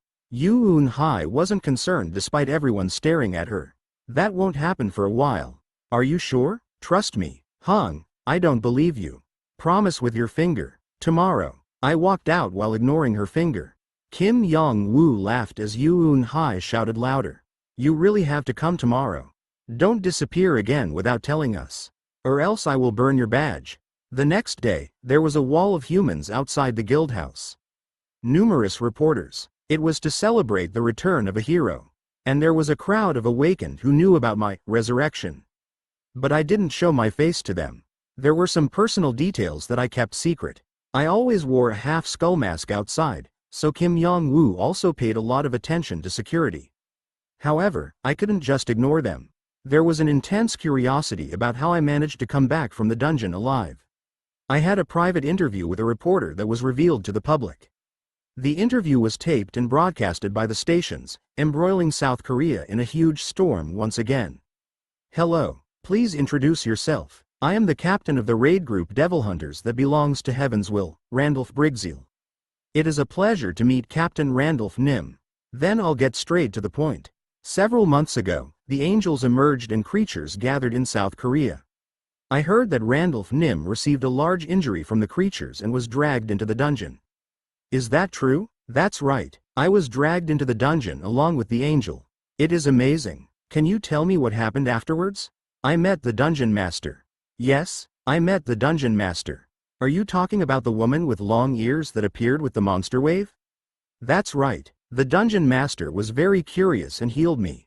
She directly healed you? It is true. She is strong but was bored waiting on the top floor. Therefore, she hoped that I would relieve some of that. I would have died if left untreated. I remember. The words of the dungeon master spread throughout the country. At that time, Randolph Nim's attack was a huge issue. Then the angel that came with you. The dungeon master isn't good. She came up with a devilish way to corrupt the angel. My body trembled as I saw the scene. A fallen angel, huh? It is unbelievable. Did anything special happen? I was able to explore the dungeon. Is that really possible? The dungeon master gave you permission? That's right, but it was up to the 15th floor. The creatures became stronger and the terrain changed as I climbed higher.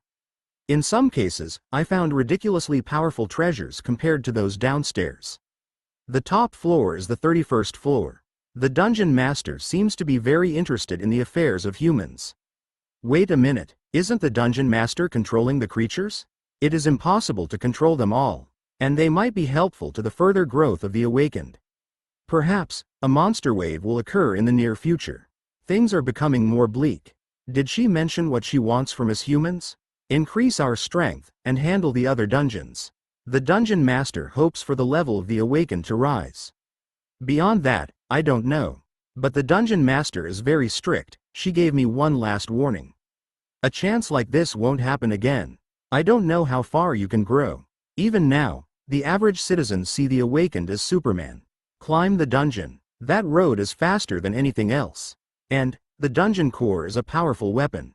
Think of this as a chance. Ah, I heard that Saudi Arabia's dungeon also collapsed. Heaven's Will and Randolph Nim contributed a lot to it. I've never heard of a dungeon core. It contains the magic power that maintains the dungeon. We searched for it the day after killing the owner, but there were no signs of the dungeon core. Wait, so the dungeon master in Saudi Arabia was killed? That's right. Of course, I wasn't alone. It wouldn't have been possible without the help of others. That's why some of the awakened died. Yes, that is regrettable. In particular, none of the awakened from China seem to have survived. They were surprised in the middle. It can't be helped. Everyone gathered there was different. Our deepest sympathies. But if it was possible to destroy Saudi Arabia's dungeon then, here in South Korea. That is impossible. South Korea's dungeon master is different. I don't even dare think of wielding a sword against her. Every dungeon master has different traits. It is still monumental. One of the 72 dungeons has been destroyed, so humanity finally has hope. If every awakened grows quickly, then it will be possible to protect the peace on Earth. These are trials. Trials to make humans grow. Thank you for the good words. And thank you for your time today. This was the end of the interview. It lasted approximately 5 minutes. But the duration didn't matter. It contained a lot of information. The captain of Devil Hunters was now the symbol of resurrection. The dungeon floors, fallen angels, monster wave and existence of the dungeon core.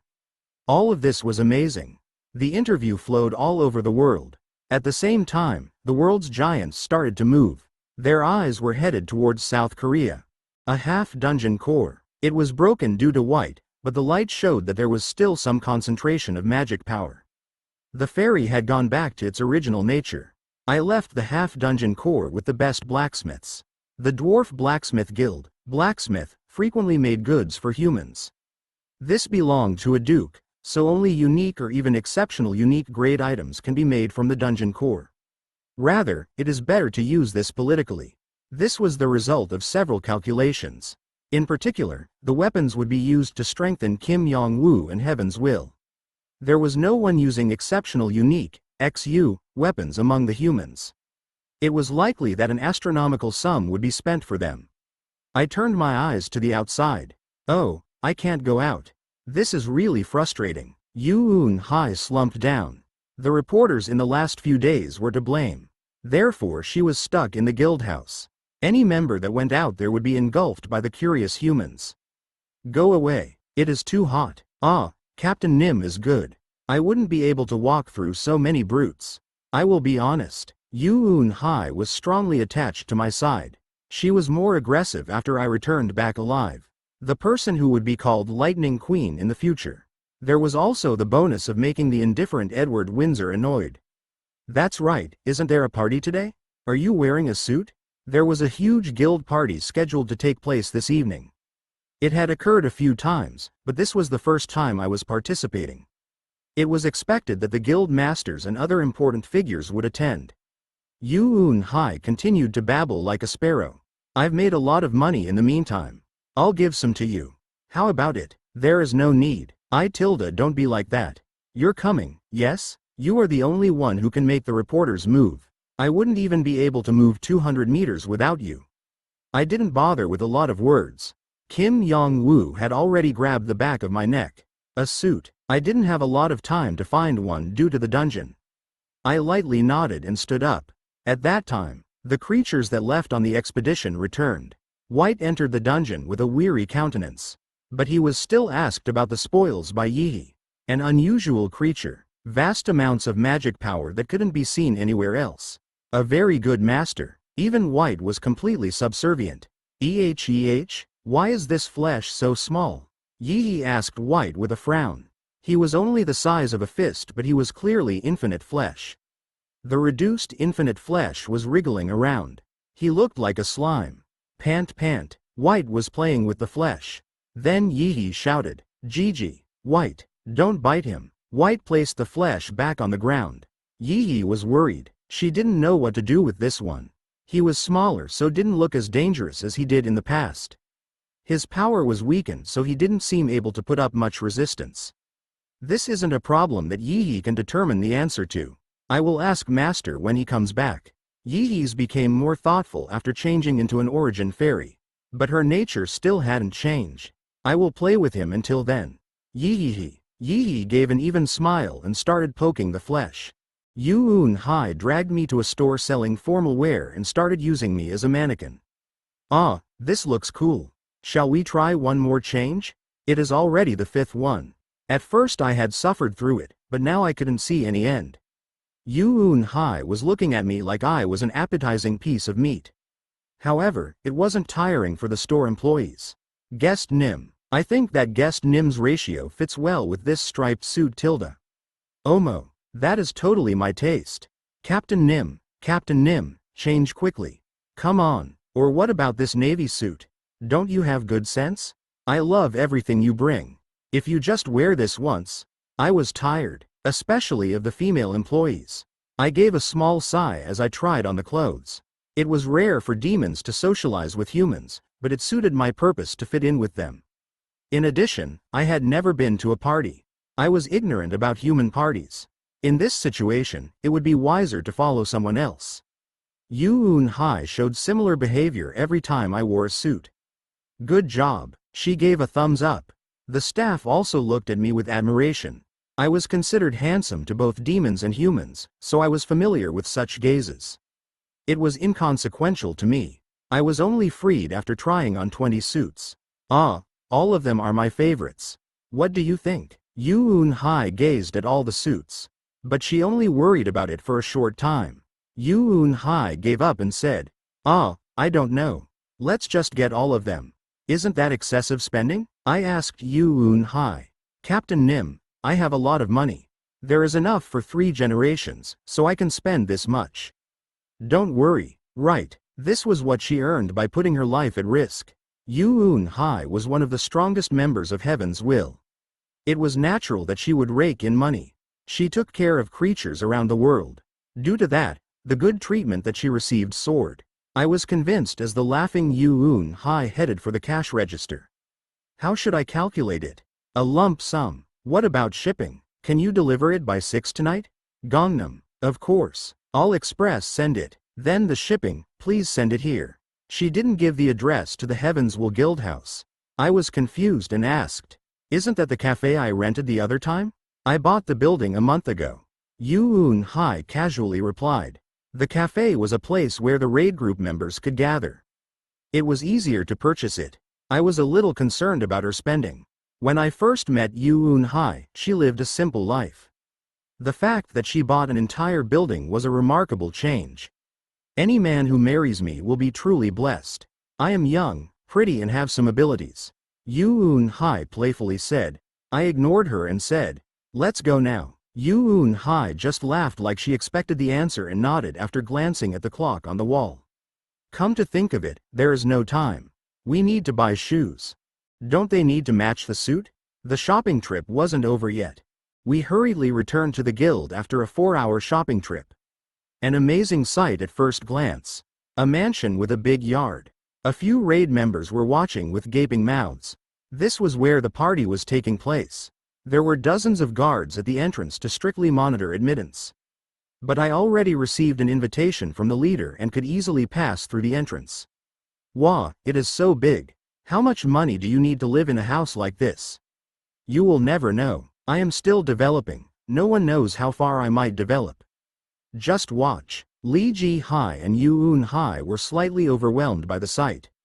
Spacious grounds that were at least 1,000 pyong. There was only one house, but it was the size of a mansion. People were walking past manicured lawns. Gardeners had also trimmed unfamiliar trees. Please be careful not to leave the path. A female receptionist who was guiding us said, we couldn't step off the path onto the grass. Kim Yong-woo, Yoon Hai and Li Ji Hai following behind her flinched and tried to make themselves smaller. Despite being the guild master of Heavenswell, he still wasn't familiar with situations like this. The only ones who weren't affected were me and Kim Tae-won. Kim Tae-won. He was a strong member of the guild and had a friendly relationship with Kim Yong-woo. I didn't have a bad impression of him after the advice he gave me. Simple. The scale of this party was extraordinary. The chairman of the huge Ilsung group was holding it. The chairman had trembled in front of me. Of course, I didn't remember him. Yoon Hai and Kim Yong-woo had given me the information. But it was small for the richest man in the country. This mansion couldn't even compare to one of the castles that the dukes and grand dukes owned in the demon world. Why don't you take off that mask? It looks tight, Kim Tae-won said to me. He was wearing a casual suit that didn't fit in with the surroundings and looked extremely unhappy to be here. Don't pay attention to it. Damn, this guy is called the strongest awakened. Are you trying to give off a mysterious air? That mysteriousness will disappear if you beat me. Kim Tae-won shook his head. I know myself well, and you are certainly strong. Like you came from an entirely different world. I am flattered that you would say that to my face. But that is only right now. Don't think that you will stay in that spot forever. I just laughed. The gap was indisputable. He knew that he currently wasn't my opponent. However, he still didn't give up. Laying down a challenge. Soon we arrived near the building where the party was being held. Singing and laughing could be heard.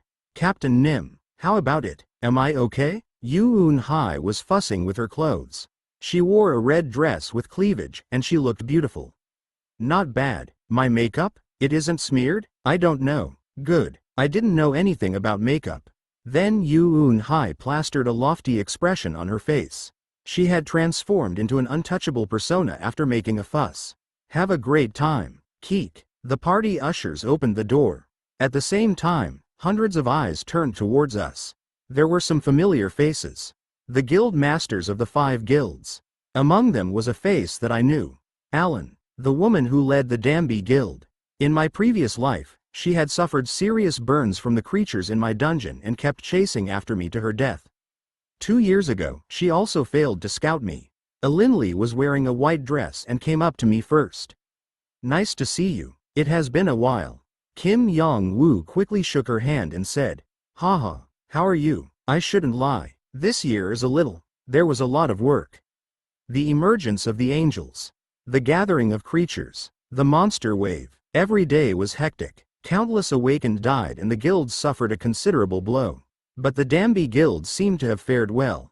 I was lucky. By the way, shouldn't you introduce the people behind you? She peeked at me slyly. Alan's gaze was complicated. Was it regret for missing the fish? A mixture of annoyance and self-deprecation. In many ways, she was filled with both love and hatred. I was too short-sighted. Kim Yong-woo turned to introduce me. Ahem. Can you give me some time? A bald man wearing sunglasses approached. He caught my eyes and laughed. I won't fall again today. The bald man spoke in a friendly manner. I frowned slightly. Who? Oh, you don't seem to remember. I thought I gave a strong impression. It was 2 years ago, but I didn't forget. I went to scout you 2 years ago. I am Park Min-woo, leader of the Ararang Guild. Ararang Guild. It was also one of the 5 guilds. No matter how I looked, I couldn't remember him. Then another person jumped in. Omo. Why are you talking among yourselves? Wavy, long hair and glamorous lips. Park Min-woo sighed as the woman in her mid-30s approached. Miss Kim, I came here first. Don't you know the order? There is an order to greet someone? Why shouldn't there be an order when doing greetings? I don't care. The woman pushed aside Park Min-woo and smiled at me. Ho ho, you are the leader of the raid group Devil Hunters? I am the master of the Sorigo Guild, Kim Suk-soo. I sent you a letter 2 years ago, do you remember? Sorigo was also one of the 5 guilds. I don't remember, but I still had no clue. I searched through my memories but there wasn't anything. Pink envelope, lipstick mark, love. Nothing comes to mind? If there was such a thing then it is gone. Was I too intense? Kim Suk-soo moaned and slipped into the background as Kim Yong-woo exclaimed. No, what are you guys doing? Park Min-woo spoke like it was deplorable. I'm sorry but please be a little understanding. Devil Hunters is the #1 raid group in South Korea and everyone wants to meet the strongest awakened. Don't you know how rarely he is seen? Don't you have any dignity? The guild masters of the 5 guilds should maintain an order. Miss Kim, did you hear? The guild master of Heaven's Will is telling us that there is an order. Kim Yong-woo's face was flushed. Somehow his expression seemed like he was used to this. Jangarang. Then the sound of a dish breaking could be heard in the middle of the party. Che, today's food tastes bad. Naturally all eyes were directed towards a young man who was complaining furiously. Other young people were gathered around him. However, everyone looked nervous. He broke it. Ahiu tilde. Yoon Hai clicked her tongue. She wasn't interested in the youth, but the mood was now tense. What is going on? Listen for a while. Yoon Hai slightly lowered her posture and talked stealthily. That young man brimming with ambition is the only child of Chairman Nim. Half a year ago, he became an awakened and used his money as a seed to start a guild. Seed? Well, it was for his own self-interest. He wanted to cause an uproar like the 5 guilds, but failed. Even today, he didn't receive an invitation. He is just trying to get attention, don't give it to him. He will just give you a headache. Okay, you absolutely can't, Yoon Hai emphasized. But I didn't understand things like this. The cool atmosphere quickly disappeared. The guests held hands with each other, danced or had conversations while sipping glasses of wine. However, my face was still stiff. Human parties are quite different from what I know. That's right, I felt goosebumps. I now knew the definition of party. I had no idea it would have such a friendly atmosphere. Basically, I had never participated in a party as a human. I didn't know, so I had let Yoon Hai lead me. I intended to follow the basic rules.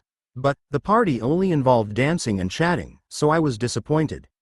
I was born on the battlefield in the demon world. Despite being a dreary place, even the low-level demons lived well. In particular, the party held once a year was enough to be called the salvation of their lives. Captain Nim, where are you going? Yoon Hai's eyes widened. She had wondered about my mood while the guild masters were trying to talk to me. But now I was walking forward towards the young man. South Korea's leading corporation, Ilsung Group. The chairman Sung Hee-jang was arrogant and only did as he pleased. His behavior seemed like there was nothing to fear in this world. The only ones in his eyes were the guild masters of the 5 guilds. He just enjoyed everything in the vicinity. I hated people like this. The original Earl Brigzeal that I killed in the demon world had a similar nature. He was someone who believed in good blood. I couldn't stand people like that. He would ridicule his enemies whenever there was a fight. Yesterday I hunted the orcs alone. They were noisy and kept saying chwik chwik. I cut their throats and everything became quiet. Gyu Taek, did you really hunt orcs alone? They look scary, it would be difficult to catch them. Wa tilde. Sung Gyu Taek. That seemed to be the young man's name. He was busy telling stories to the women surrounding him. Those guys aren't my opponent. I managed to reach the 5th floor. Understood? The 5th floor. Yes. I've heard that harpies and mud golems are found there. The Devil Hunters raid group also struggled. Gyu Taek, be reasonable. What? You don't think I can catch creatures like that? Are you ignoring me now? If Devil Hunters succeeded, then I can as well. They are just lucky to become famous, but the awakened in my guild are much stronger. His inferiority complex exploded. In his words, Devil Hunters were lucky to become famous. The woman, who was sweating, opened her mouth but couldn't say anything. The attention on Sung Gyu Taek didn't last long. All eyes were on me. Both men and women. And all the women around Sung Gyu Taek showed an expression of, oops. All of them were well aware of the members of Devil Hunters. Even so, Sung Gyu Taek's back was to me as he kept on talking. There was no reason for me to tolerate it. Sung Gyu Taek turned his gaze towards me now that I came closer. He didn't seem to like me and spoke with a frown. What? Cough. Bam. But I didn't give him a chance. There was a short and concise sound as all eyes around me widened. The chairman's pampered son was lying on the floor with a bleeding nose. This party was in the house of Chairman Sung, so the aftermath wouldn't be small. Why? Filled their heads, but they couldn't readily ask the question. Why, you dog bastard? Sung Gyu Taek wiped his nose with the back of his hand and stood up. His face turned red and his right hand quickly clutched a sword. How funny. A mocking smile was on my face. As far as I knew, a party. It was a place to compete with each other in skills. One day every year. It was a day when everyone was equal in battle. I could request duels with superiors in an attempt to kill them. If a duel was refused, then they would be attacked by all the demons around them. There were bad humans, so I expected a similar scene here, only to end up disappointed. There was a small break, but now it was time to have a bit of fun. What? Is this funny? Sung Gyu Taek stood up with anger in his eyes. He couldn't accept such treatment. He aimed his sword at me. However, it didn't connect with anything. PPAK. The blink of an eye. Sung Gyu Taek lost his center and collapsed. But he couldn't understand why he collapsed. He only realized I hit him in the back after feeling the intense pain. How? Sung Gyu Taek questioned how I got behind him before falling unconscious. Keng. People hovered around Sung Gyu Taek. Sung Gyu Taek's guild members quickly pulled out their swords from the scabbard. We won't excuse any more acts of violence. Acts of violence? If you can't forgive it, then try and stop me. I smiled, revealing my teeth. They weren't even worth considering. There were very few strong awakened among them. It was the same for Sung Gyu Taek. Tension started spreading. Many people were aiming their swords at me. Even the captain of Devil Hunters can't deal with so many people. No, I pushed against the ground. My sword sliced through all the awakened rabble. There were dozens of them. Using only a little bit of power was sufficient. I would create a fun party atmosphere. After a while, those remaining at the party couldn't help freaking out at the scene. Dozens of awakened were kneeling. In less than 5 minutes. In addition, I still didn't look tired. Those who saw me moving for the first time had their mouths gaping open. Stop. A large number of bodyguards appeared at the entrance in order to stop the situation. And there was a bald man with a big belly in front of them. His body trembled as he saw his son and the awakened collapsed on the ground. He urgently sent a bodyguard to check his son was still alive as anger filled his face. Who dares cause a riot like this? But he didn't take action immediately. A wise decision. Randolph, I am the captain of the raid group Devil Hunters. Talk. Kim Yong-woo slapped his forehead in the distance. The chairman formed tight fists. Your name is comparable to a celebrity these days. However, you can't act freely just because of your name. If you don't explain things properly, then you might not leave here alive. The bodyguards drew their guns from the holsters. Guns were originally illegal, but this was a different world. Now it was common for people to be in possession of a firearm. Much less Chairman Sung, who always had bodyguards with him. However, none of them would be able to hurt me. I don't like this party. What? I'm not laughing. Chiok. I took one step closer. The atmosphere became even more tense. South Korea and the world is entering the path of destruction. A large disaster that can't be compared to simple orcs will be coming soon. Yet all of you are in a luxurious mansion and only care about singing, dancing and drinking. No one even pointed out this issue. It is a deplorable charade. I clicked my tongue. My interview with the reporter had spread across the country. I also said that a monster wave would soon happen. Chairman Sung and the people here must have heard it. But people were playing around in this place. They should be busy planning operations and keeping an eye on the dungeon. This meeting was just a shell. It was absolutely useless. You don't know? Or are you pretending not to know? South Korea's power has reached a cliff. Angels appeared, creatures gathered, and there will be a monster wave in a few months. The number of awakened lost in Saudi Arabia also can't be ignored. Things will worsen over the next few months. How many safe days do you think you will have once a monster wave happens? It was apparent that many humans would die. This was a time for the officials to be tightening their belts and conserving their power.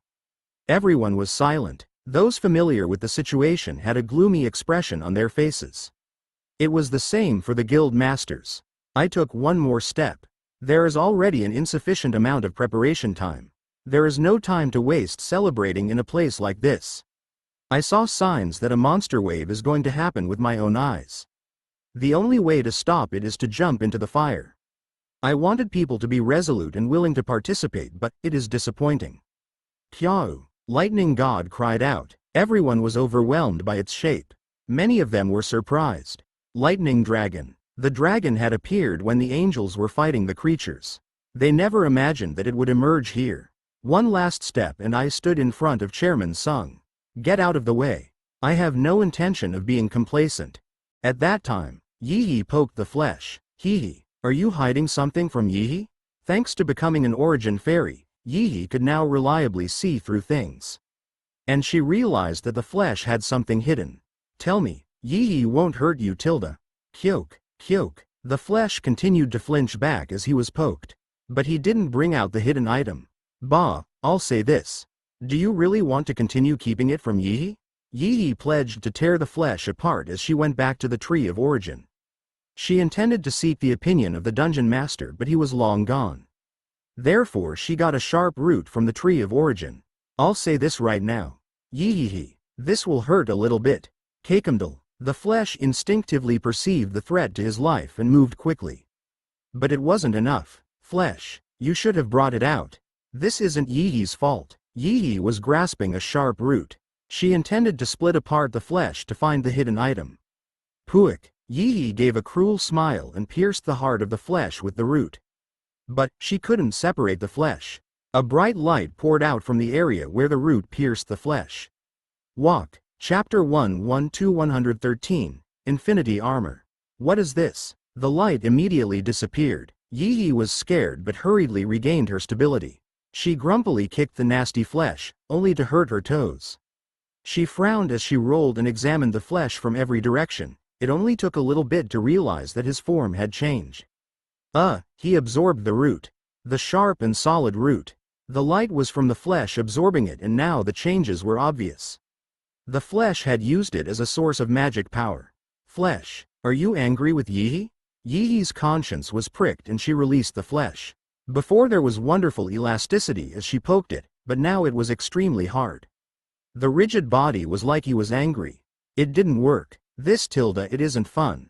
Duck. Yi kicked the rigid flesh. Yeah, obviously she got a sore foot. Yi rolled around on the ground.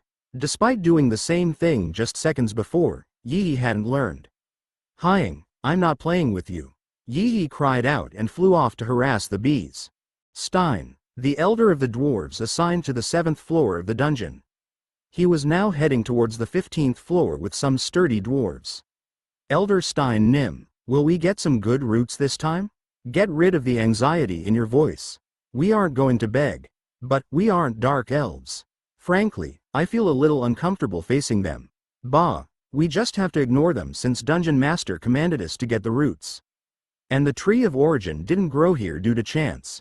It is all thanks to the greatness of Dungeon Master. Stein had an upright character. The dwarves and elves were enemies.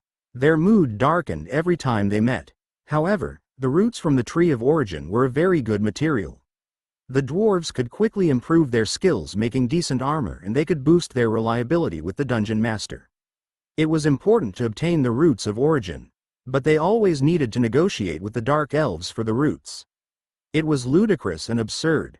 They wouldn't even be able to see them if it wasn't for Dungeon Master. Stein laughed and then snorted.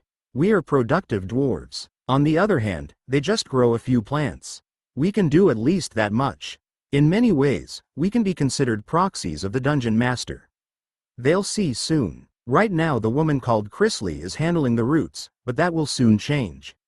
Once the Dwarf King is born, we will be in the top position in the dungeon. That's right, I will be waiting eagerly for that day, a sturdy young dwarf replied. The thought of having the authority of a dungeon master caused them to be thrilled. After walking through the forest for a while, Stein frowned.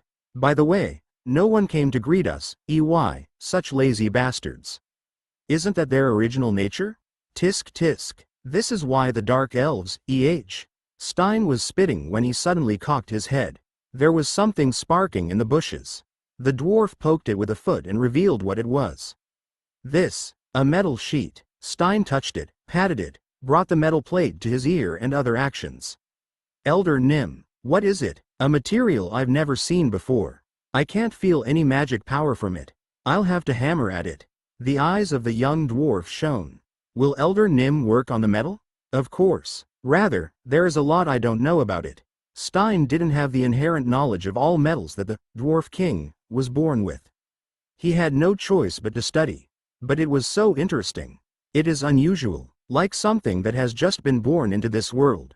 In his hand was the newly born, unidentified metal. Just imaging the results caused his heart to be excited. Kong, Kong. Stein sat in front of a hearth and hammered it. It had already been 40 hours, during which he repeated the same action without any food or drinks. A great metal. I never thought there would be a metal like this in the world. Stein had accidentally picked up a metal he had never seen before. An unexplained metal that seemed to come from myth or legends. Every time it is broken, it just returns to its original position. Its ability to maintain its original properties is very strong. The second thing was its solid nature. So changing the form itself was very difficult. I will make an armor. An armor that the world has never seen. He didn't know why he wanted to make armor. It just seemed like he had to make armor. He felt like that. Kong. Stein poured all his skills into it. He never looked away and spent dozens of hours without sleep. A hammer was constantly beating down on an anvil in the hottest world. He did not stop. His muscular body slowly shrank. It was like his life was literally being carved away. A superhuman mentality and obsession. But little by little, the metal was being shaped. His eyes were kept open by excitement. 3 days, 4 days, a week. The dwarves were worried, but Stein banned them from entering his workshop. Once this was completed, it would be his masterpiece. He didn't want to be disturbed. After approximately 10 days, the form of the armor started to gradually take shape. Stein's body and spirit gradually eroded as the work progressed. Saliva dripped. His eyes were full of blood. His white hair and beard were growing. His hands didn't stop moving. Stein willingly became a slave to the metal. He kept working the metal. The long march finally ended after a month. This thing is mine. It can't be given to anyone else. Greed filled his eyes as he grabbed the armor. The party ended due to the storm I caused. Kim Yong-woo's hands and mouth were always busy moving. Time passed quickly and my daily business didn't change much. Of course, there wasn't anything specific. I primarily trained Yu-Un-hai and Edward. Krasla mainly trained Edward, while I made sure Yu-Un-hai could handle the property of lightning. The way you use it with the sword is still a little stiff. Right? I'm not used to it even when I repeat the movements over and over. I'll teach you a way. Do I need to take off my clothes? There is no need. Really? Yu-Un-hai smiled like a cat. Unlike in the past, there was no need for direct skin contact to induce growth. I placed my hand on Yu-Un-hai's abdomen and sent a strong electric current. Yu-Un-hai's body twisted, but she endured it. The current flowing was strongly stimulating her erogenous zones. Other people would be turned inside out, but Yu-Un-hai had received the blessing of the lightning spirit. The electric current naturally moved inside Yu-Un-hai. I then slowly moved her hand holding the sword. Moving the energy of others was very delicate work. Intense concentration was needed. Master, something big has happened. A dwarf has gone crazy. My concentration broke. The wild current made Yuun Hai leap. Fortunately, nothing dangerous happened. Why did you do that?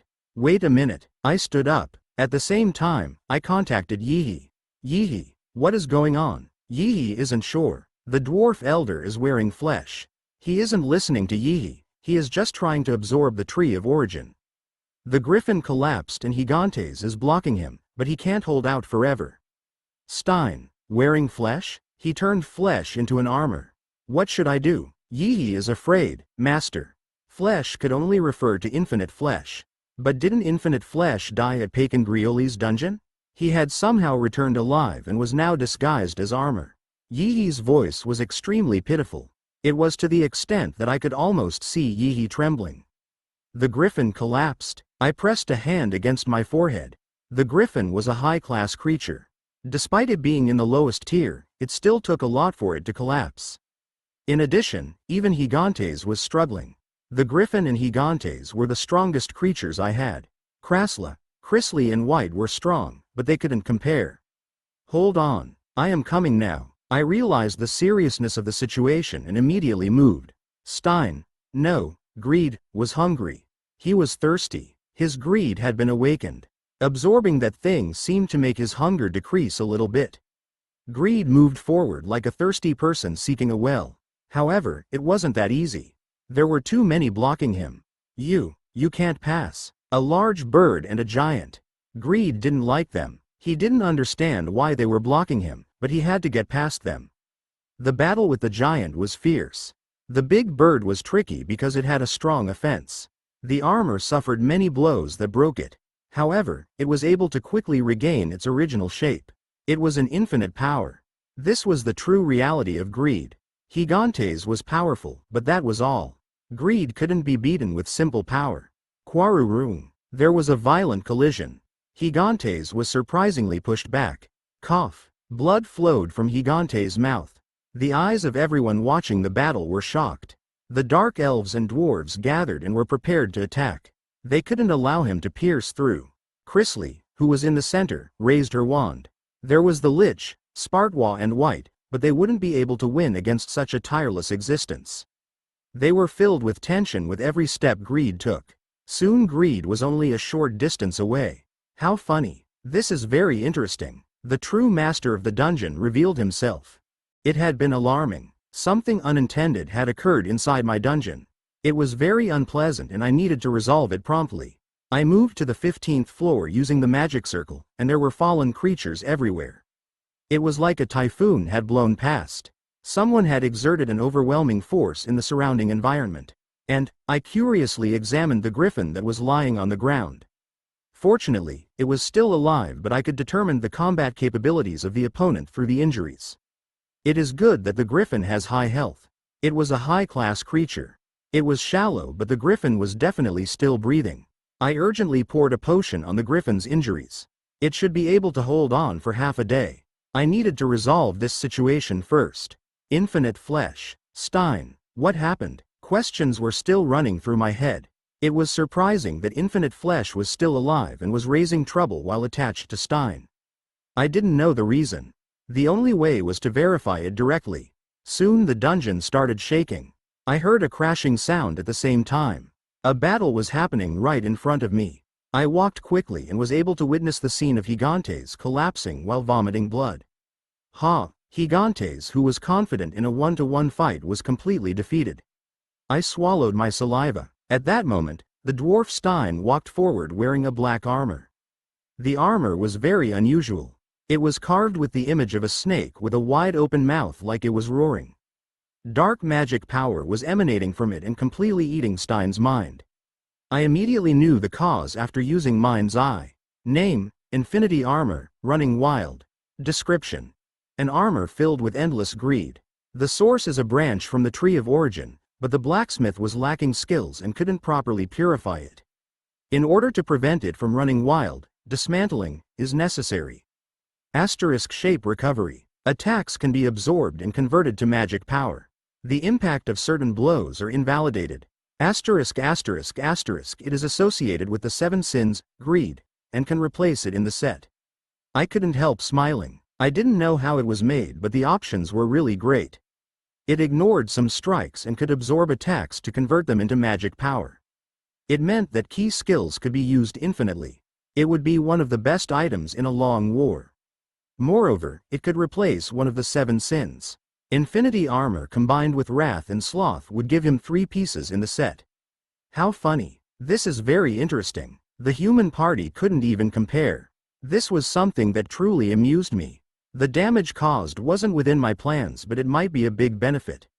Only walking on a fixed path would cause a lack of stimulation. Things were likely to become stagnant or too easy. I didn't want that. Stein turned around and looked at me. His eyes were stained red. Chrisley and Yeehee were nervously watching from the rear with the creatures. My smile wasn't erased as I said, "There seems to be a stir in my dungeon. The time has come for punishment. Don't stop me, Pact." Stein pushed off against the ground in order to move faster. A movement that would never be seen from a dwarf. I didn't panic and just pulled out Wrath. Quang. The opponent was using a thick sword to carry out random attacks. Finesse was missing, he just swung. But it was powerful. A wrong hit wouldn't be good for me. Despite that, I was still smiling. The armor managed to pull such power out of Stein. I couldn't help getting excited. How could I not have fun? Let's see if it can recover the shape again after Dark Sword. Injuries made with Dark Sword couldn't be healed, so I was curious to see if the armor could repair itself. Wrath was surrounded by darkness. Titong. The armor was hard. My sword bounced off it. I laughed and took a step back while maintaining my stance. Stein entered the empty space in front of me. He was just blindly attacking. It might have worked on Gigantes, but that wasn't enough for me. I had sharpened my skills in the demon world in my previous life. Suik. Stein's left arm was cut, and black smoke wrapped around the wound in the armor. The left arm started to gradually heal. No, it wasn't. I quickly modified my thoughts. It isn't healing, haha. Creation. I realized it. He wasn't recovering. The arm was being reconstructed. It wasn't healing, so the effect of Dark Sword wouldn't work. I felt a lot of emotions. Recovery and creation were completely different areas. Even if this was explained in the achievements store, I honestly wouldn't have believed it. The fact that the armor could recreate itself was a surprising blow. However, a huge amount of magic power will be needed for creation. I am curious about how long it can last.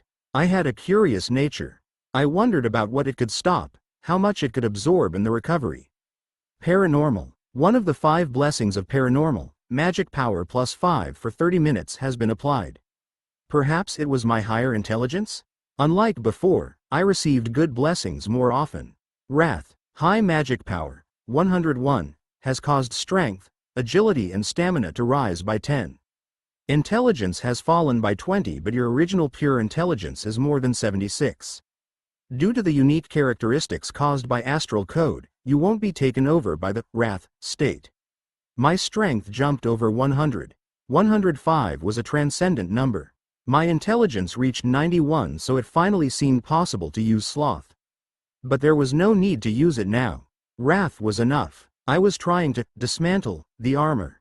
I smiled towards Stein's restored left arm and said, "Do not disappoint me." Quang, quang, quarurung. Wrath slashed the armor. Cracks were caused in it with every hit. Stein's expression changed. His body was gradually moving away from me. Greed started to feel fear and was trying to run away. "You are an excellent blacksmith. I won't kill you." First. In fact, Stein was an influential person among the dwarves. It would be a shame to kill him. Hopefully he would be able to produce more things like infinity armor, without the problems. First, I needed to remove the armor from him. Then I would fix his improper manners. Too slow. Thanks to the Wrath skill, agility had also reached over 100. No matter how fast he was, Stein wouldn't be able to escape from me. Kua. Stein eventually gave up on running and aimed his sword at me again. Once again, moves with no finesse wouldn't work against me. I raised Wrath with a laugh. I gathered all my strength. Would it be able to absorb this attack? I hit the armor as hard as I could. Quang. Stein collapsed. The armor was partly destroyed. I forced the armor off. It will recover little by little. However, the running wild status had disappeared. I once again checked the armor with mind's eye. Name: Infinity Armor, Growth. Description: an armor filled with endless greed. The source is a branch from the tree of origin, but the blacksmith was lacking skills and couldn't properly purify it. It has been dismantled, but the magic power of the user allows the infinity armor to grow. Asterisk shape recovery. Attacks can be absorbed and converted to magic power. The impact of certain blows are invalidated. Asterisk special options will develop depending on the degree of growth. Asterisk asterisk asterisk it is associated with the 7 sins, greed, and can replace it in the set. Growth? This was the first time I had seen that. It is due to Infinite Flesh's skills. I was convinced. Infinity armor had been made using the flesh. I had high expectations for the skills that would be revealed as it grew. Treat Stein and clean him up. In addition, tend to the griffin as soon as possible. I understand, my dungeon master. Chrisley replied respectfully. I held the armor and headed to the top floor. Great. The shape of the armor completely recovered in 2 days. A third set item. Collecting more set items would have better effects. Obtaining 2 set items didn't have much of an effect. But this was the third one. I wore the infinity armor and a message window instantly popped up. Wrath, Sloth, and Greed, 3 of the 7 sins have been collected. The relevant skills have disappeared and the new skill, Corruption, X Epic, has been created. Corruption. I repeated it a few times and looked closely at the message window. An exceptional epic rated skill? My heart jumped quickly. I swallowed my saliva and opened the status window. Name: Randolph Briggseel. Occupation: Demon Earl. Dungeon Master. Title: * Dungeon Hunter. Residual stats +1 when occupying dungeons and hunting demons. * Indomitable Warrior. XU. All stats +2. * first to receive a fairy's blessing. U. Magic power +6. * Origin Master. Epic. All stats +3. Stats: Strength 80, +15, Intelligence 86, +5. Agility 75, +15, Stamina 80, +5. Magic power 85, +11. Potential: 406 +51 500ths. Remaining stat points: 7. Electric power: 21 gigawatts. Uniqueness: Heart of the Hell Monarch has woken up. Skill: Combine Everything, U, Mind's Eye, XU, Dark Sword, XU, Divine Sword Unity, XU, Passive, Lightning Elemental, Epic, Corruption, X Epic. Before and after comparison: Strength 91, Intelligence 76, Agility 86, Stamina 84, Magic 95, Potential 392 +45 hundredths. Strength 95, Intelligence 91, Agility 90, Stamina 85, Magic 96, Potential 406 +51 500ths. The last time I checked my status window had been after the angel eggs. My stats had increased by a lot. Among them, intelligence rose significantly due to the Emperor's Sword and the Tree of Origin. However, my eyes naturally went to the skills. Wrath and Sloth were gone and Corruption took their place. I gazed at the description of Corruption. Name: Corruption, X Epic. Description: You don't know what true corruption is. *******, be cautious. A short explanation that wasn't satisfactory at all. However, it gave off a striking feeling. In the end, the best way to determine the effects of corruption was to use the skill directly. It isn't possible right now. When I was taken over by Wrath, I was caught in a completely destructive state. This skill was half a grade higher, so it was likely that I wouldn't have any self-control. It was only half a step, but it was like the difference between the sky and earth. It wasn't easy to use it when the effect was unknown. Mind's Eye couldn't see the secret options. There was just a warning telling me to be careful. I liked adventures and challenges, but there was a clear limit. I can't use it at the moment. I nodded. I shifted my attention from the armor to Yihi. Over the last 2 days, I had been too busy watching the infinity armor to question her. Yihi trembled as my gaze fell on her. Chapter 114 to 119. Demon World Auction. Why Yihi? Why are you looking at me all of a sudden? I feel hot. Yi waved her hand and feigned ignorance. But her rigid facial expression was different from her gestures. Tell me calmly, that, Yi, was wrong, Hyang? Yi flew and fell on both knees before me. I would see through any excuses that she made. Yi, who was silent, finally spoke. That white guy, he brought the flesh, so wasn't Yi in charge? But he suddenly made me furious. Yi didn't mean to do it. That white guy was white. I heard the story in silence. Yi constantly moved her hand around as she explained. She had grabbed a piece of the tree of origin and stabbed it into the flesh. And Stein seemed to have picked the hardened flesh up afterwards. In other words, Stein accidentally picked up infinite flesh and turned him into the infinity armor. Yi was really wrong. Yi should have been careful until the end. Please forgive me, Master, Hyang. She was much more sincere about apologizing than before. I just continued looking at Yi. I often found it amazing how different her perspective was. She had a careless nature. As well as being rough and playful, she was obsessive and faithful. So Yi was very different from me. Creative, the power to produce something new. I instinctively recognized her capabilities. No one else would have tried to stab the flesh with a branch of the tree of origin. Those who knew the true nature of the flesh would be afraid to even approach. Or maybe they would consider a normal procedure. She also buried the angels near the tree of origin. I would have thrown the corpses away or fed them to the creatures. But thanks to Yi burying them properly, a lot of Tashmal's wariness had faded away. In addition, there were a few trivial things in her head. She has been helpful without knowing it. It could be a coincidence. However, it happened too many times to be dismissed as a coincidence. Obviously, Yi had sinned, but I didn't know if scolding her was the right thing to do. If constraints were placed, then her creative behavior was likely to disappear. Of course, Yi wasn't worried about this. Tell me your sins yourself. First, I would give her an option.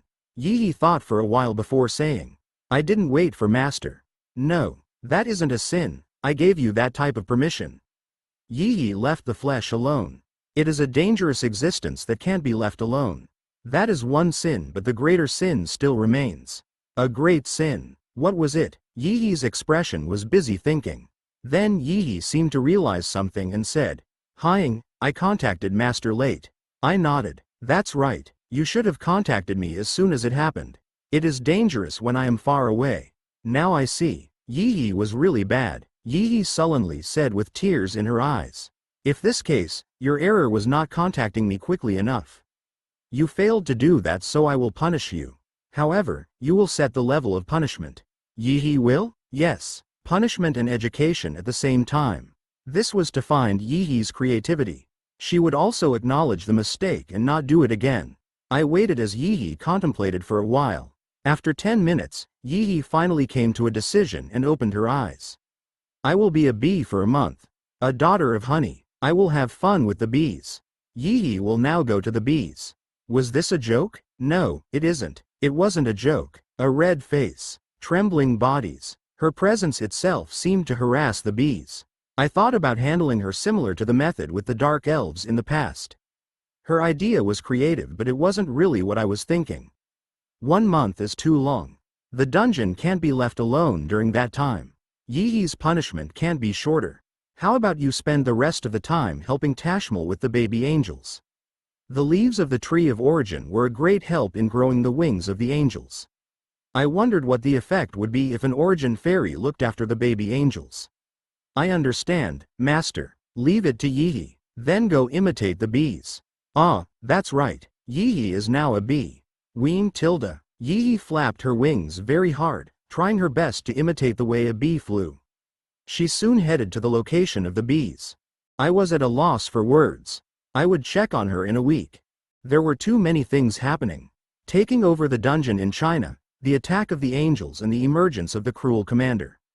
After 3 months, a note was sent through a dimensional crack. The caller was Dubalong. It is the list of items for the Demon World auction. It had finally arrived. I smiled as I read the list.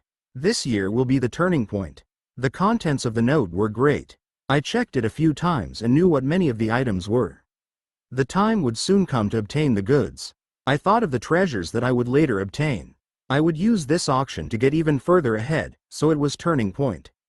Once left behind here, the other demons wouldn't be able to catch up for the next 5 years. In contrast, I would gain a myriad of benefits in the next 5 years. Dubalong gave me the list due to our alliance. Haha, I laughed as I checked the number of points I had. The Demon World Auction. The points I had last year couldn't even compare. This was important. It was to the extent that I wouldn't run out of points no matter how many things I bought. The winner would be me. At the same time, I would be painting a loser sign on the heads of the other demons. I couldn't stop laughing as I imagined the look on Upa's face. Wouldn't it be an emergency situation for him? He won't be able to stop me. Anyway, it was a fact that I would be the winner. Even if he tried something, I will greet him with a smile. He would be used as a stimulus on the path ahead of me. The crack was opened. The familiar gnome-shaped dark spirit welcomed me. It has been a while. Kihihi, how are you? It has been a decent year. What about the spirit world? It has been very busy. We've been trying to filter out the spies. I knew about this problem, but I didn't know about what occurred afterwards. I didn't want people to know about my relationship with Dubalong, so I acted like I had just heard the story. I asked with mock curiosity. There are spies here? Kihihi. It is ridiculous. The other elemental spirits disguised themselves as dark spirits to hassle us. Thanks to that, this auction will be very quiet. By the way, how many points have you gathered? Aren't you prohibited from directly asking? The dark spirit just laughed. Agu, I'm sorry. Please turn a deaf ear to it. It's just that the average number of points in the 3rd year is very high. Isn't Randolph Nim our best customer? You will be a great help in increasing the average. How much? Don't be alarmed. 1.3 million. 1.3 million. I nodded lightly. The demons were catching up. There were 69 demons for a total of 89.7 million points. And I had a 22 million share of that total. In other words, it meant that the actual average was 1 million. I alone had raised the average by 300,000. In my previous life, that would be enough to buy 2 high-class 2LV creatures. Of course, there would be a severe competition over the auction goods. In some cases, it would be used as the starting point for a war. So it was important to obtain high-class creatures. High-class creatures showed off the power of the dungeon. They were hidden cards that could absolutely reverse the situation. The factions of the Grand Dukes were eager to buy top-quality creatures.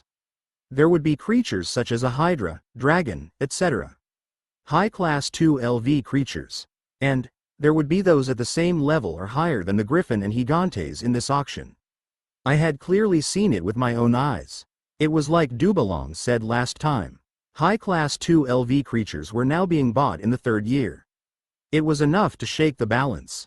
I must buy them. I needed to buy the treasures, no matter how many points I had to spend. The dark spirit examined my expression and said, "You don't seem greatly surprised." I am surprised. Kihi, your ability to manage your expression is very great. Don't talk nonsense. We should start moving. I will guide you. Follow me. This was the location where the auction items could be previewed. There was only Ariel in the 1st year, then quite a few demons in the 2nd year, but now all the demons were examining the goods inside. There were some familiar faces. Grand Duke Okulos and his demons. Grand Duke Upa. There were quite a few empty positions next to him. There were exactly 68 demons if I counted. Including me, there were 69. The number of demons remained unchanged except for the ones I killed. There were no big surprises so far. But they weren't interested in me. The sound of footsteps was heard but they didn't turn their heads once. The huge cage in the middle of the room was drawing all the attention of the demons. Ho, I think this creature was exterminated so I don't know where they found it. On the subject of this creature, something is strange. I also felt a similar sentiment. It was admiration. I moved my gaze and looked at the creature inside the cage. She is from the Celestial Maiden clan. Mago, a species that mixed with the wind and manipulated storms. That was Mago. At first glance, she had the form of a woman, but wasn't as beautiful as they were known to be. She was 5 meters in height and had hair that was dozens of centimeters long. She only had one eye and her breasts were flabby, but her speed and power were enough to startle the heavens and earth. And Mago had insightful eyes. In my previous life, Okulos has called her his gem of destruction. Their population was very low so it wasn't easy to obtain them. But one of them could leave senseless devastation and thousands of corpses in their wake. It is good to see her. It was sincerely great. I smiled as I gazed into Mago's one eye. After a while, Mago suddenly started to rampage. Heeing, quang, quang. A huge storm moved around Mago. However, the cage was made of a special device and didn't move an inch. Ha! Great magic power! Kiok! Mago screamed. Then she shed red tears and collapsed. This stage shows that the contract isn't complete. This was only the 3rd year. The spirits weren't used to dealing with high-class creatures. It was inevitable. Mago was like a rat caught in a trap. You are mine. All the demons here were thinking that. They swallowed their saliva as they imagined owning Mago. She was a high-class 2LV creature, so they would be able to gain an advantage over the other demons. The demons had been using the time to save their strength. They couldn't let humans disrupt the balance by killing some demons. Upa, he looks impatient. I turned to look at Grand Duke Upa. The positions next to him that should have been full were quite empty. Pagan Grioli was banned, but there should have been 2 more demons. However, they couldn't be seen. It was because I killed them. He didn't know the facts. Thanks to that, Grand Duke Upa's expression could easily be read. An expression that showed he couldn't relax. He showed hostility as he observed the surroundings. There was intense greed in his eyes as he stared at Mago. Upa, don't you look a little shabby? A person with giant goat horns. Perfection didn't exist in this world, but she was a demon with the blood of the devil. Grand Duke Ariel openly laughed. The difference between her faction and Upa's was too large. Upa's expression distorted even further. Shut up, Ariel, you should hide your indignities. Hide my indignities? Upa, I don't like people planning things in secret. Indeed, it is more classy than challenging a guy. Ariel's expression changed. The challenge couldn't be avoided. So tell me that you want to fight. Although you are completely delusional and childish, isn't this the perfect moment to break our relationship? Don't be complacent, Ariel Diablo. The 2 of them growled at each other, revealing their teeth. They had no confidence in fighting each other, so it was just a back and forth. However, what if one of them obtained Mago? It was evident that at least Ariel and Upa would try to obtain Mago. Compared to them, Okulo's and Pandemonium's desire was lacking. In particular, I couldn't understand what Okulo's was thinking. Sick. Okulo's made eye contact with me and smiled. He seemed to be saying, I know. Okulo's was relaxed. He was like this despite tasting a little bit of my power. I need to prepare. At that time, he had said. He had obtained big information in exchange for his arm. I would have to be prepared depending on the direction he went in. Okulo's, where did you sell one of your arms? Okuyo's smile faded to an expressionless look as he turned around. Tisk tisk, you really lack any friendliness. The Grand Dukes were badmouthing each other. He was Pandemonium. He was critical as he didn't receive an answer to his question. However, Pandemonium didn't stop there. Don't you think so, Randolph Brigseal? I don't know. I tried to suppress my heart from beating wildly. I had little contact with Pandemonium in my previous life. It was the first time he spoke to me, so it meant he accepted me to a certain degree.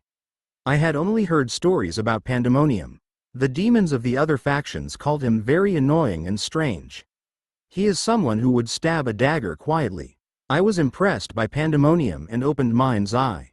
Name: Pandemonium. Occupation: Demon Grand Duke, Dungeon Master. Title: Asterisk Spellbreaker, Epic, Magic Power +10. Asterisk Doomsday Prophet, Epic, Intelligence +10. Asterisk Serpent's Tongue, XU, Magic Power +8. Stats: Strength 80, Intelligence 82, +10. Agility 91, Stamina 78. Magic Power 85, +18. Potential: 416 +28 500ths. Uniqueness: a shaman who feeds on the dead. In the end, he developed an aura of death. Skill: Order Destruction, Epic, Unique Ward, Epic, Power of Death, Epic, Amazing Observation, U. Relative Comparison: Pandemonium. Strength 80, Intelligence 92, Agility 91, Stamina 78, Magic 103, Potential: 416 +28 500ths. Randolph Brigseal. Strength 96, Intelligence 93, Agility 91, Stamina 85, Magic 98, Potential: 412 +51 500ths. My total stats were still higher. After gaining the Infinity Armor, my stats had slowly but steadily grown. Strength increased by 1, agility by 1, intelligence by 2 and magic power by 2. But, what was a Grand Duke? His pure abilities were very high. At that time, Pandemonium narrowed his eyes. This wily bastard, you saw something. I calmly replied. Are you deluded? My eyes aren't wrong. It is because I am a person well versed in spells. Then I suppose you saw correctly. There was no need to quarrel. Especially if the opponent was Pandemonium. I would just become more tired from a lengthy altercation. It didn't matter if he knew that much. A mysterious guy. Tell me honestly, are you the one who touched Upa's faction? It seemed he had wanted to ask me this. At the same time, the magic power in the area changed. His unique ward, epic, skill stretched out. It seemed to purposely block any part of this conversation from leaking. He doesn't want the other demons to hear. Information was power. Pandemonium was well aware of this. I didn't know the results, but it seemed like he had really incredible powers of observation. However, I wasn't kind enough to give him the answer he was seeking. Pandemonium, I thought that was your work. I wasn't being sincere. I wasn't sure that I should poke him. But Pandemonium replied firmly. Upa is lazy by nature, but now he will be working in earnest. Isn't it obvious that he is very annoyed? Indeed, I was quite familiar with Upa. Upa was aware of the seriousness of 3 demons in his faction being killed. Apart from Pagan Grioli, the other demons were mediocre, so there was no need to be concerned. But now it was different. Pagan Grioli was a duke, so it was natural for Upa to feel concerned. He wanted to ferret out the culprit. I answered with a smile. Why is it important to you? Hoo-hoo. Indeed, you are right. But that still doesn't answer my question. The other Grand Dukes might be ignoring you, but apart from Ariel, I think that you are the only one who would touch Upa. They will self-destruct by fighting each other, so why should I move? What can I do alone? The reason is not important. And, aren't you twisting this conversation little by little? I have examined your behavior in the Demon World auction over the last 2 years. Your aim to gain our attention was successful. Thanks, this has been fun, but I have to go now. Unique ward was removed. Nobody seemed to pay any attention as Pandemonium moved away. Is he looking down on me? Pandemonium seemed inwardly convinced that I was the culprit. Of course, he wouldn't pass that information on to Grand Duke Upa. It would be good news for him if Upa continued being damaged. So he seemed to be inciting me. I made a mistake. Perhaps I became too proud because of my memories of my previous life. I thought of them as moving puppets. Out of nowhere, something like this had happened. It won't be easy. The Demon World auction. I was still confident that it would be the beginning of my rise. Nice to see you. The time has come once again for the Demon World auction. I, Dubalong, happily greet you. The spacious hall. The curtains opened and Dubalong appeared in clown makeup. Dubalong bowed his head as his expression seemed to give off innocence. Alas, the numbers have reduced from last year. As a host, my heart is pained whenever a guest disappears. However, we can't stop the auction. Furthermore, this auction has goods that have never been seen before. It isn't an exaggeration to call them delicacies or treasures. Stop chatting. I'm sorry, Grand Duke Upa Nim. Then shall I proceed straight away? Upa was in a hurry. Someone was clearly aiming for him. The gap in power with the other factions was already starting to show. He definitely had to restore the balance somehow. He also wanted to see the progress of other demons through the auction. The quality of the goods in this year's auction was incomparable to last year's. He didn't have sufficient words to express how important it was. He needed to obtain the necessary items. We've had a number of concerns due to your average points rising so rapidly. It couldn't be the same as last year. In particular, we took a lot of time preparing the first item. Now, I will introduce it. An epic grade item. Just wearing it will drastically increase your force. Hyen Moon's necklace. A dark spirit brought out a piece of jewelry as Dubalong proudly introduced it. A necklace with a small miniature of the moon that gave off a fantasy-like atmosphere. Very pure magic power could be clearly felt from it. It came out. I nodded lightly. I was familiar with this item. I definitely needed to buy the necklace. It was originally worn by Ariel Diablo. But, would that happen again? I opened mind's eye. Name, Hyen Moon's necklace, epic. Description. a necklace that belonged to the prophet and sword master High Moon. It is said that his magic power reflects the moon itself and that he also died under the moon. Asterisk magic power will increase by 3 when the moon is out. The secret swords techniques of the collection, Moonlight Falling, Epic, Passive, can be used. Asterisk asterisk asterisk if magic power is more than 90, the speed of collecting moonlight will accelerate. The High Moon's necklace itself was very beneficial. The option of having magic power grow by 3 under the moonlight wasn't difficult to find. It was possible in the unique grade of items. However, I needed to learn the secret sword technique, Moonlight Falling. The secret technique name attached to it meant that it could exert more power than its rating. Moonlight Falling could be used with dual swords. I obtained the Emperor's sword, so I desperately needed a dual swordsmanship skill. Each demon observed the item with their own skills. Afterwards, they looked at the High Moon's necklace with shiny eyes.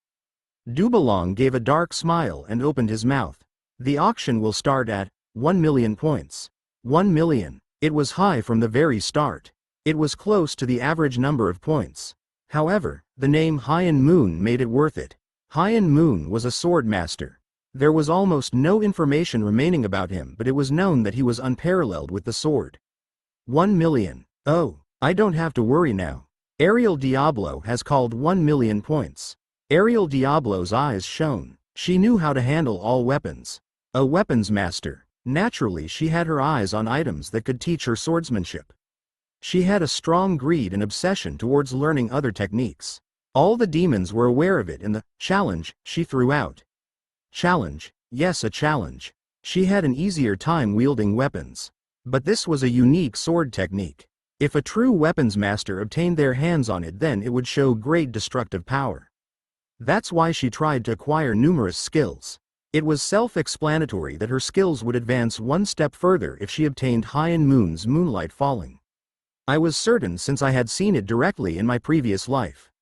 Ariel was excited after learning the value of this item. She opened up her magic power and her goat horns grew longer. 1.1 million. I opened my mouth. At that moment, the atmosphere in the venue became cold. Ariel sent me a frosty glare. However, I didn't care about her. The auction was a place where everyone could equally bid. Backing down from a challenge didn't suit me. If I wanted to obtain the item, then I would. My points last year and the year before couldn't compare to what I had now. I didn't know how many points Ariel Diablo had, but there was clearly a limit. Dubalong gave a big nod and said, 1.1 million points. Randolph Briggseel Nim, you really are a strong man. 1.2 million. Ah, Ariel Nim, as expected, there is a fierce competition. High Moon's necklace was quite valuable.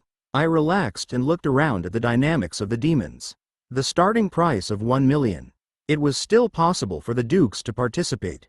They would have obtained a large number of points from the angel invasion. Only Upa's faction was quiet. They needed immediate power. This meant a strong creature. A secret sword technique wasn't in their sights. Upa and his faction seemed to be restraining themselves at the moment. Okulos and Pandemonium were seeking different things. I need a moderate push. A bid that Ariel couldn't touch. It would also be impossible for the other demons. Let's see. 1.5 million. Is the same thing as last year going to happen again? Randolph Nim has bid 1.5 million points. Last year, I had gobbled up most of the good auction items. And I intended to do that this year as well. Ariel looked even more determined. It was inevitable. There was an average of 1.3 million points. I alone had raised it by 300,000. The real average was closer to 1 million. 1.5 million would be burdensome even to a Grand Duke. 1.5 million. Is there really nobody else? Dubalong carefully searched the venue. And, congratulations, High Moon's necklace has been sold to Randolph Nim. You won't regret it. The winning item will be sent. Don't you already know? Shortly after the auction ended, it would be sent to my dungeon through a crack. Dubalong sent me a playful wink. I folded my arms. The following auction item was enough to grab my attention. Let me introduce you to an unusual lich. Usually a lich is reminiscent of death. Oddly enough, this lich cares about life. The lich, Gaparam. There was no need for a cage. The lich wearing a white robe proudly walked in. Despite the freshly rotten skin, His actions weren't awkward at all. But that wasn't the surprising part. I want a demon who will allow me to continue my research. The cost of my research is 3 million points a year. I inevitably went bankrupt and had to form a contract with the dark spirits. I am seeking the help of someone here to continue my research. Do you have to speak? Dubalong shot back. This was a little unusual. No, it surpassed unusual. An auction item trying to appeal on his own? I've heard the name somewhere before. Actually, this had been a mystery since I received Dubalong's note. I had apparently heard the name somewhere but I couldn't remember it. Life research? That is vague. Tell me properly, Upa said. Then Gaparam pulled out a vial that contained the form of a fetus. This is a directly manufactured homunculus. Although it was a failure, there was some degree of performance. My goal is to go beyond magic and biotechnology to create a homunculus more perfect than Delasis. Homunculus. A flawless life. It was unknown if Delasis was a demon, human or fallen angel, but it was still created. It took 1 month to become an adult. It took 3 months to learn everything around it. The problem was that it had an extremely short lifespan and died within 3 years. A complete homunculus meant that the maximum lifespan would increase. However, no one had been able to solve that problem yet. Impractical, Grand Duke Pandemonium said. He was one of the demons who had worked closely with this project. Therefore, he was skeptical about the completion of a perfect homunculus. Gaparam frowned as he asked, "Why do you think it is impractical? Magic has no bounds. There is no reason I can't step through the door to create a homunculus." "How many years have you poured into this?" Pandemonium asked Gaparam, who replied with a rotten smile. "This will be my 360th year. 740 years. More than double that number. That is the number of years I studied the homunculus." That reminded me, Pandemonium was the oldest among the Grand Dukes. I had the impression that he existed since the time when there was no devil, so I couldn't easily predict his age. "Are you saying that it is impossible for me?" "Don't make me laugh. It is just impossible. Do you want me to explain it simply? 1 + 1 = 2. Trying to make it equal 3 is out of the question. It is the same for this. Nothing else will appear. Creating a homunculus isn't impossible. However, the life expectancy is extremely low. Cynical and critical. But I looked at Gaparam with a slightly different perspective. Homunculus, Gaparam, a special event. It would surface. I finally remembered the name Gaparam. It was from my previous life. A special event that suddenly emerged before the last war. Gaparam had appeared accompanied by a finished homunculus and a chimera corpse. He smashed the dungeon of a duke. The demon's power surpassed unimaginable levels as the last war approached, yet he managed to capture the dungeon of a duke. Gaparam died after being attacked by countless other demons in the faction. However, he just laughed and said, "The research was completed," before he died. At the time, I confirmed the greatness of a homunculus. Due to the quick learning ability of a homunculus, they easily became stronger and faster. So there was no choice but to have a shorter lifespan. Gaparam had somehow managed to surpass those limits. A homunculus that rivaled a high-class 4LV creature. The research was completed. Gaparam's exhibition. I stared at him. I was mindful of the demons around me and kept my reaction cold. This was a product that didn't appear in the original Demon World auction. It seemed to be due to the sharp increase in points. It will succeed. Everything has been set. As long as I can continue my research. He shouted, but the atmosphere was cold. Homunculus, it is the height of inefficiency. I can't throw away 3 million points. There is no one who has that many points. That's right, 3 million points for 1 year of research was unrealistic. That was only required in the early days. As long as I have a proper workshop, 1 million a year will be enough for me. Gaparam was desperate. His voice was trembling. But that was still too much. 1 million points. That was still a distant number. Many demons saved and could barely gather 1 million points in 1 year. As the silent atmosphere continued, I spoke up.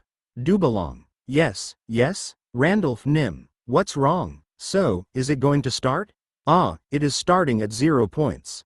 His ability itself is like an ordinary lich, and nothing else is prepared. Damn demons. You don't know how great my research is. It is a crime. Ah, sin. I guess it isn't popular. Dubalong sighed. Then he said, "Shut up, Gaparam. We will leave it up to fate. What they do with you will be purely up to the winning bidder. Damn. Gaparam stamped his foot and cursed bitterly. Anyway, he signed a contract, so there was nothing he could do. He could only hope that he was lucky enough to meet a demon who would allow his research. There was an uproar for a while. I'm sorry. Then let's proceed with the auction. The introduction is already over, and like I said, it is starting at 0 points. No. Call out something that suits your taste. It was only a lich. They could buy one for 28,000 points at the store. 1,000. Then I will bid 5,000 points. 50,000. 100,000. There isn't anything special. Anyway, he may cause problems. But the price soared to 100,000. The Demon World auction was an opportunity to get the good items for a cheap price. Anyone could buy one from the store, so this was an expensive price for a lich. It was due to the story of the homunculus. The demons couldn't afford such research, but they could use the lich for other matters. Gaparam's face gradually became more stiff. His body was shaking as he formed fists. He didn't want his research to be treated like this. 100,000 points has come out. Is there any more? Dubalong had no expectations. Gaparam gave one last outburst. My research will be finished. The perfect homunculus will be born. Why don't you do it? He is mad. Dubalong, is it possible to cancel a bid? I'm sorry, but that is impossible. The mockery and contempt. Gaparam's research didn't receive any recognition at all. Dubalong frowned as he attempted to quickly conclude the auction. Then 100,000, 500,000. Randolph Nim. Did I hear wrong? 500,000 points. Dubalong. He blinked. But Dubalong soon regained his stability. From his position, the lich was being sold at an expensive price. Dubalong looked at Gaparam and nodded. He was saying that I had the points to cover the research. Gaparam's expression loosened a little bit. It is clearly a loss. 2 years ago and last year, it is that bastard. Of course, the demons had a totally different reaction. The lich, Gaparam, has been sold for 500,000 points. Randolph Nim, congratulations. Gaparam bowed deeply to me. After raising his head, he looked at the other demons and declared, "You ignorant bastards, you will be sorry. My research will be completed. Then it will be too late for you. Just go." Dubalong growled. Then the dark spirits dragged Gaparam out. Gaparam's expression wasn't bad. A moment of silence. He was a creature who made a large impact. However, it was in a bad way. Hum. Then I will directly introduce the next auction item. Have you heard of the Valley of Souls? There are legends about it. We decided to check it out just once. A soul butterfly was found there. The auction continued. Valley of Souls. It was one of several forbidden places in the demon world. Many spirits didn't come back after entering it. Rather, spirit bodies received larger damage the closer they got to it. A huge sacrifice was made for the successful expedition. A lot of effort had been poured into this auction. Adonis. He is in a hurry. The Dark Spirit King. His mind was clearly in a hurry after the other Spirit Kings sent spies. He wanted to grow as much as possible. The spirit world might seem calm, but he was thinking about how to achieve such things. Soul butterfly. It wasn't a small change. There was a black shape that looked like a butterfly flying. A butterfly that could move around the Valley of Souls without being affected. Do you see it? This beautiful shape. Soul butterfly can detect and defend against external harmful magic power. So it can freely move in the Valley of Souls. Just giving it to someone is enough to change their magic power. If your intelligence is low, then it is essential that you buy this. It could be the difference between receiving uncontrollable damage in an abnormal state or not. It would be worth a lot of points if the defense was perfect. However, I could confirm the effects using mind's eye. Name, Soul Butterfly. Description. A rare butterfly found in the Valley of Souls. Born in the air. An abnormal state will be reduced by 10%. Can be combined with a weapon. The hidden option drew my eyes. It can show an effect when combined with something. It wasn't bad, but it was a little bit shabby when compared to the claims. Dubalong's smile widened. This is not the end. Do you know what was sleeping in the Valley of Souls that we obtained thanks to the butterfly? Surprisingly, a 30-year-old death knight without an owner was discovered in the valley. Advanced 3 LV creature. Just buying it in the store required 150,000 points. The 30-year Death Knight soullessly walked in. Its magic power reached out around it. Due to the nature of the Death Knight, it became stronger as more days passed. The 30-year one was very different. They could expect an immediate rise in power after purchasing it. It is vague. I touched my jaw. The problem was the soul butterfly. The Death Knight had a definite price, but I couldn't measure the soul butterfly. The Death Knight would be worth between 1 to 1.5 million points. However, the price was likely to rise due to the soul butterfly. In other words, it would become more expensive. The auction will start at 500,000 points.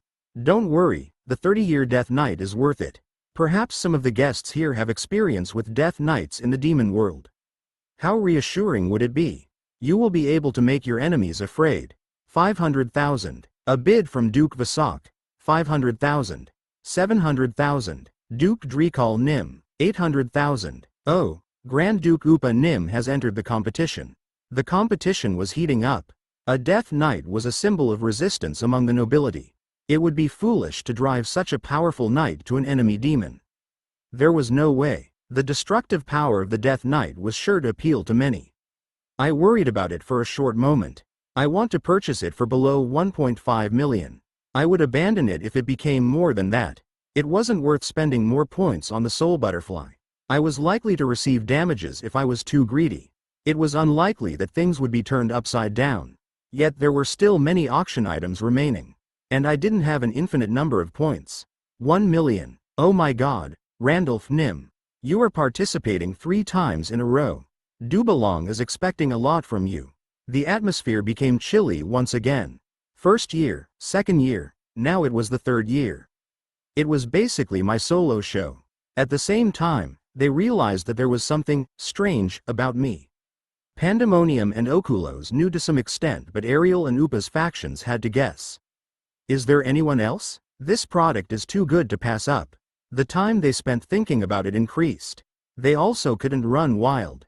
They all saw it. A high-class creature, Mago. The Death Knight was incomparable to Mago. They didn't know when she was coming out, so there needed to be points in reserve. 1.1 million. HYU Grand Duke Okulos Nim.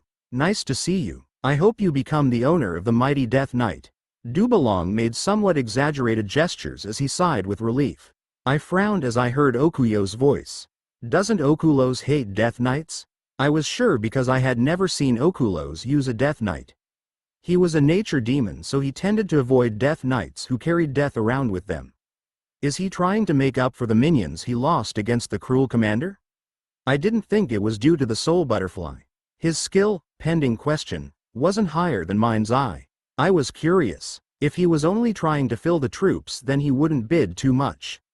1.2 million. Randolph Nim, you aren't finished yet. 1.3 million. Okulos Nim. 1.4 million. It has gone back to Randolph Nim. 1.5 million. The boys and girls on the ceiling aren't laughing. This means that he holds that many points. As expected for a Grand Duke. I turned my gaze towards him. Okulos was staring at me. He wasn't trying to fill up his troops. That look in his eyes, it seemed like he was showing off. Showing off? 1.5 million points already exceeded the average. He seemed to want to show off how many points he had. His attitude seemed to be provoking me. I also felt a funny feeling like something was stabbing my chest. I quickly opened mind's eye. I needed to suddenly check. I was going to find out if a change occurred in Okulos. Mind's Eye, XU, has been read by Eyes of the World, Epic. Defended against 20%, intelligence calibration, 93. But the magic power of the opponent is too high. It is inadequate. Defended against 23%. The defense has failed. Be careful. Eyes of the World, Epic, has reflected back, Mind's Eye, XU. Randolph Briggseel's details will be revealed to Okulos. I felt dizzy. Countless numbers were rising in front of my eyes. Several numbers came out of my body. The surrounding demons showed no reaction. The phenomenon seemed to be only visible to me. But that didn't matter right now. I was deeply panicked. Was it revealed? Okulos smiled, revealed his teeth. His expression seemed to say, I know all about it. At the same time, he made a ho sound of admiration. He led me to this. This was the reason for the 1.5 million points. He showed that attitude to me. It was so that I would use mind's eye on him. I never imagined that this would happen. Many things had changed due to my actions, but this was entirely unexpected.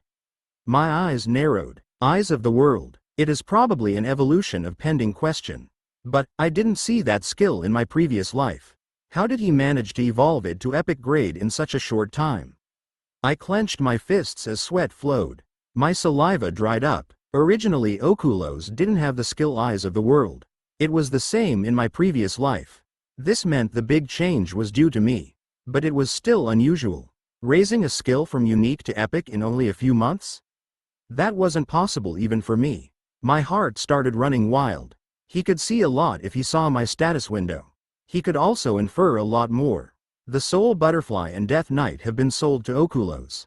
Congratulations. You won't regret it. Dubalong's voice was heard. I could only stare at Okulos. It isn't over. Eyes of the world seemed to read and reflect the opponent's skill. But the water had already been spilled. I had to admit it. I couldn't stay quiet. I needed to deal with this. My mind was complicated. The vow of preparation has been won by Grand Duke Okulos. The creature, Golongal, has been won by Grand Duke Okulos. The heart shoes have. The ensuing auction items. Okuyo's dominance started. He won 5 more items and the 6th item he won was the 10th item to be auctioned. A huge 5 million points was spent. I always focused on efficiency and didn't bid for another item after Gaparam. I decided to move only when Mago came out. However, Okulos always bid even before Mago came out. I needed to make a successful bid in order to break the situation. Only Okulos is participating in this auction.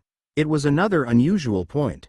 All the demons in Okuyo's faction didn't bid in the auction. Okulos was the only one who participated. Strange. The points of other demons could be acquired and used. However, Deathbringer's system wasn't that simple. Even the savvy dark spirits took enormous risks when opening a crack.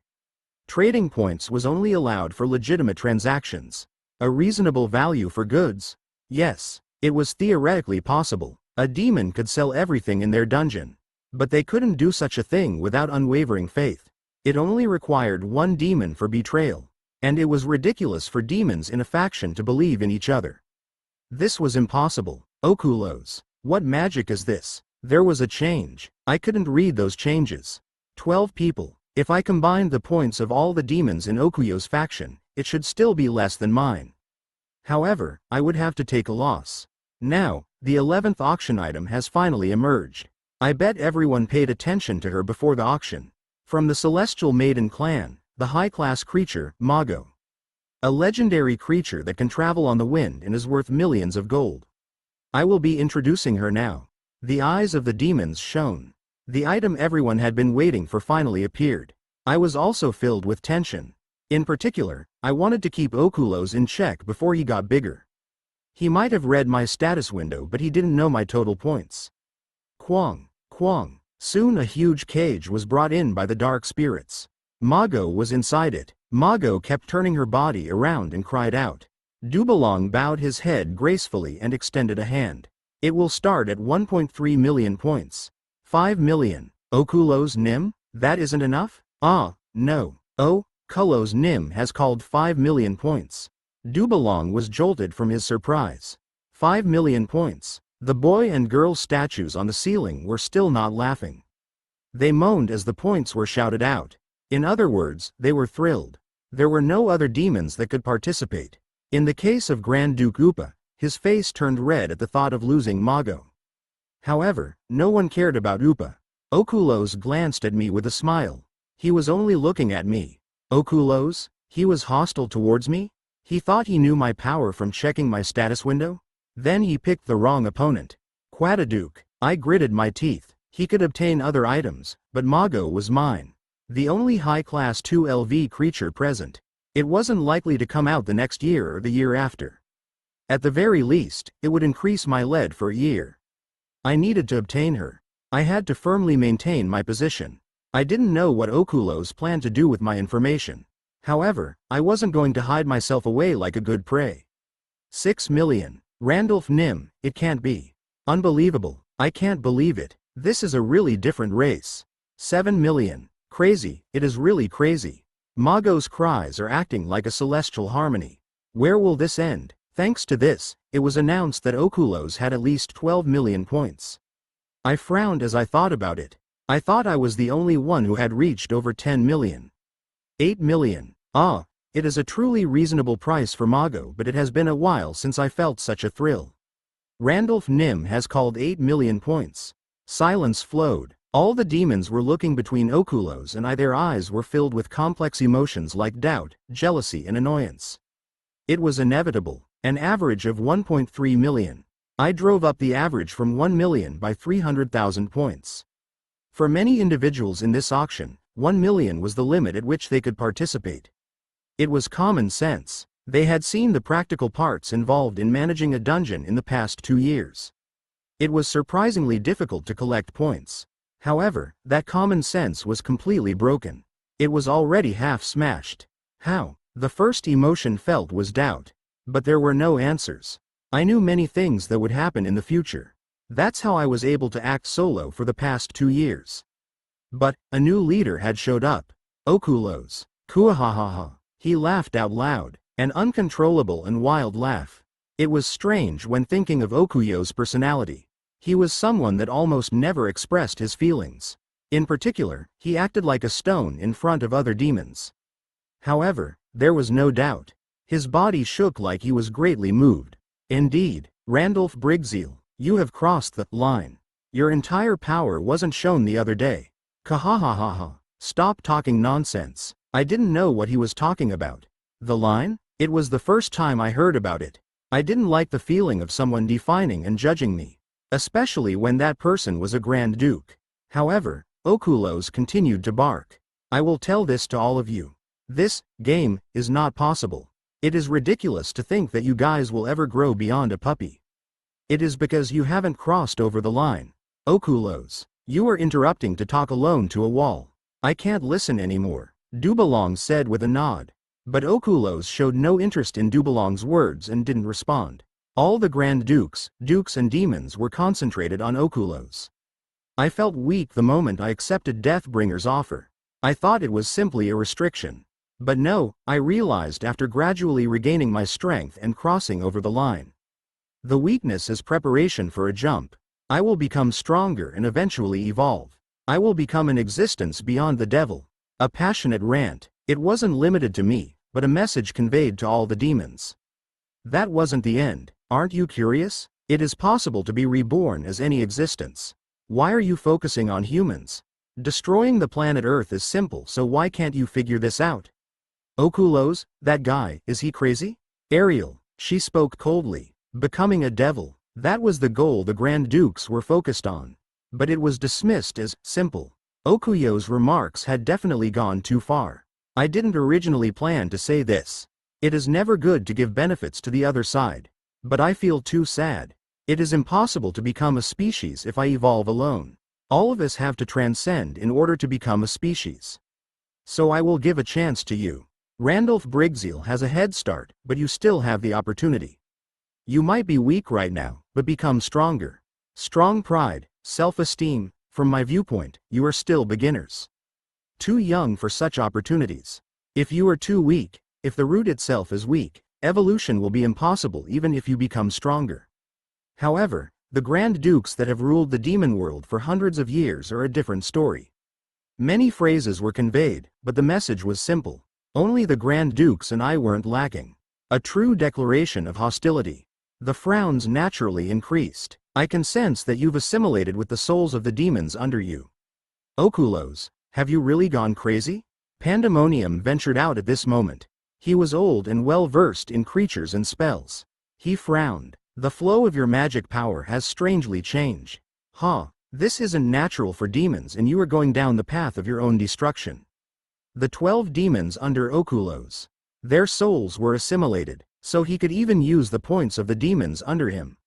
But such actions would eventually bring him to ruin.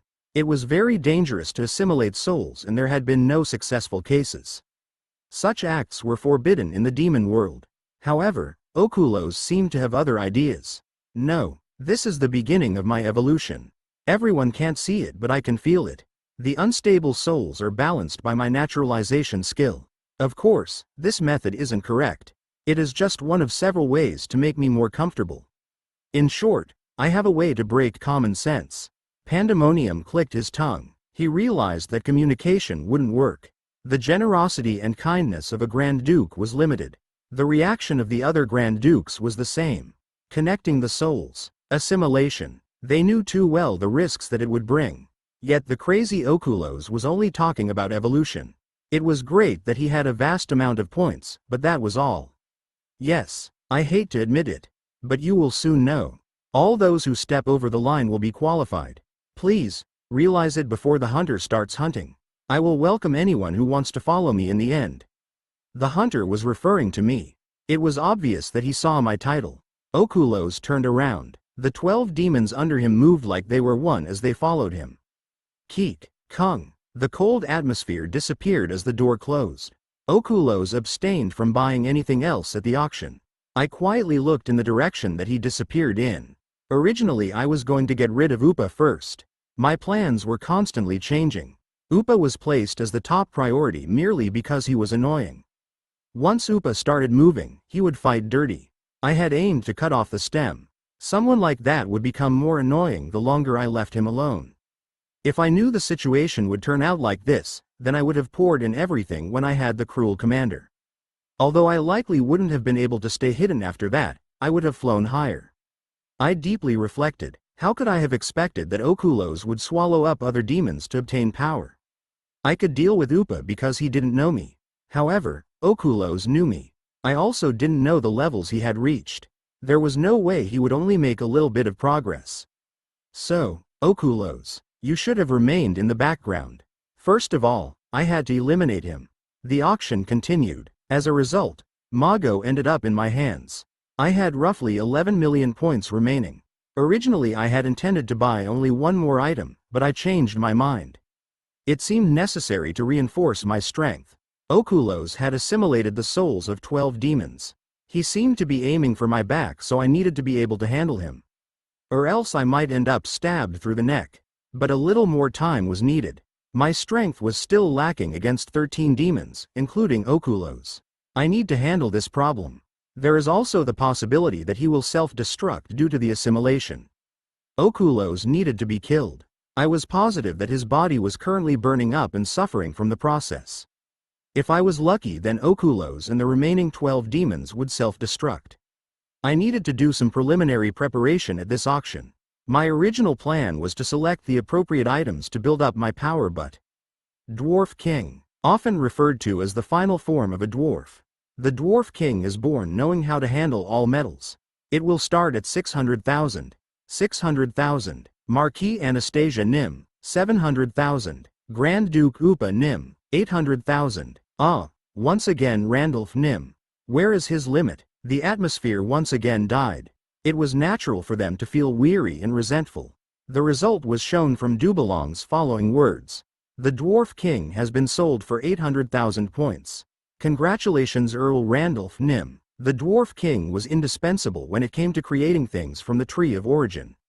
Stein and the other dwarves only had adequate skills. The Dwarf King was needed for an overall qualitative improvement.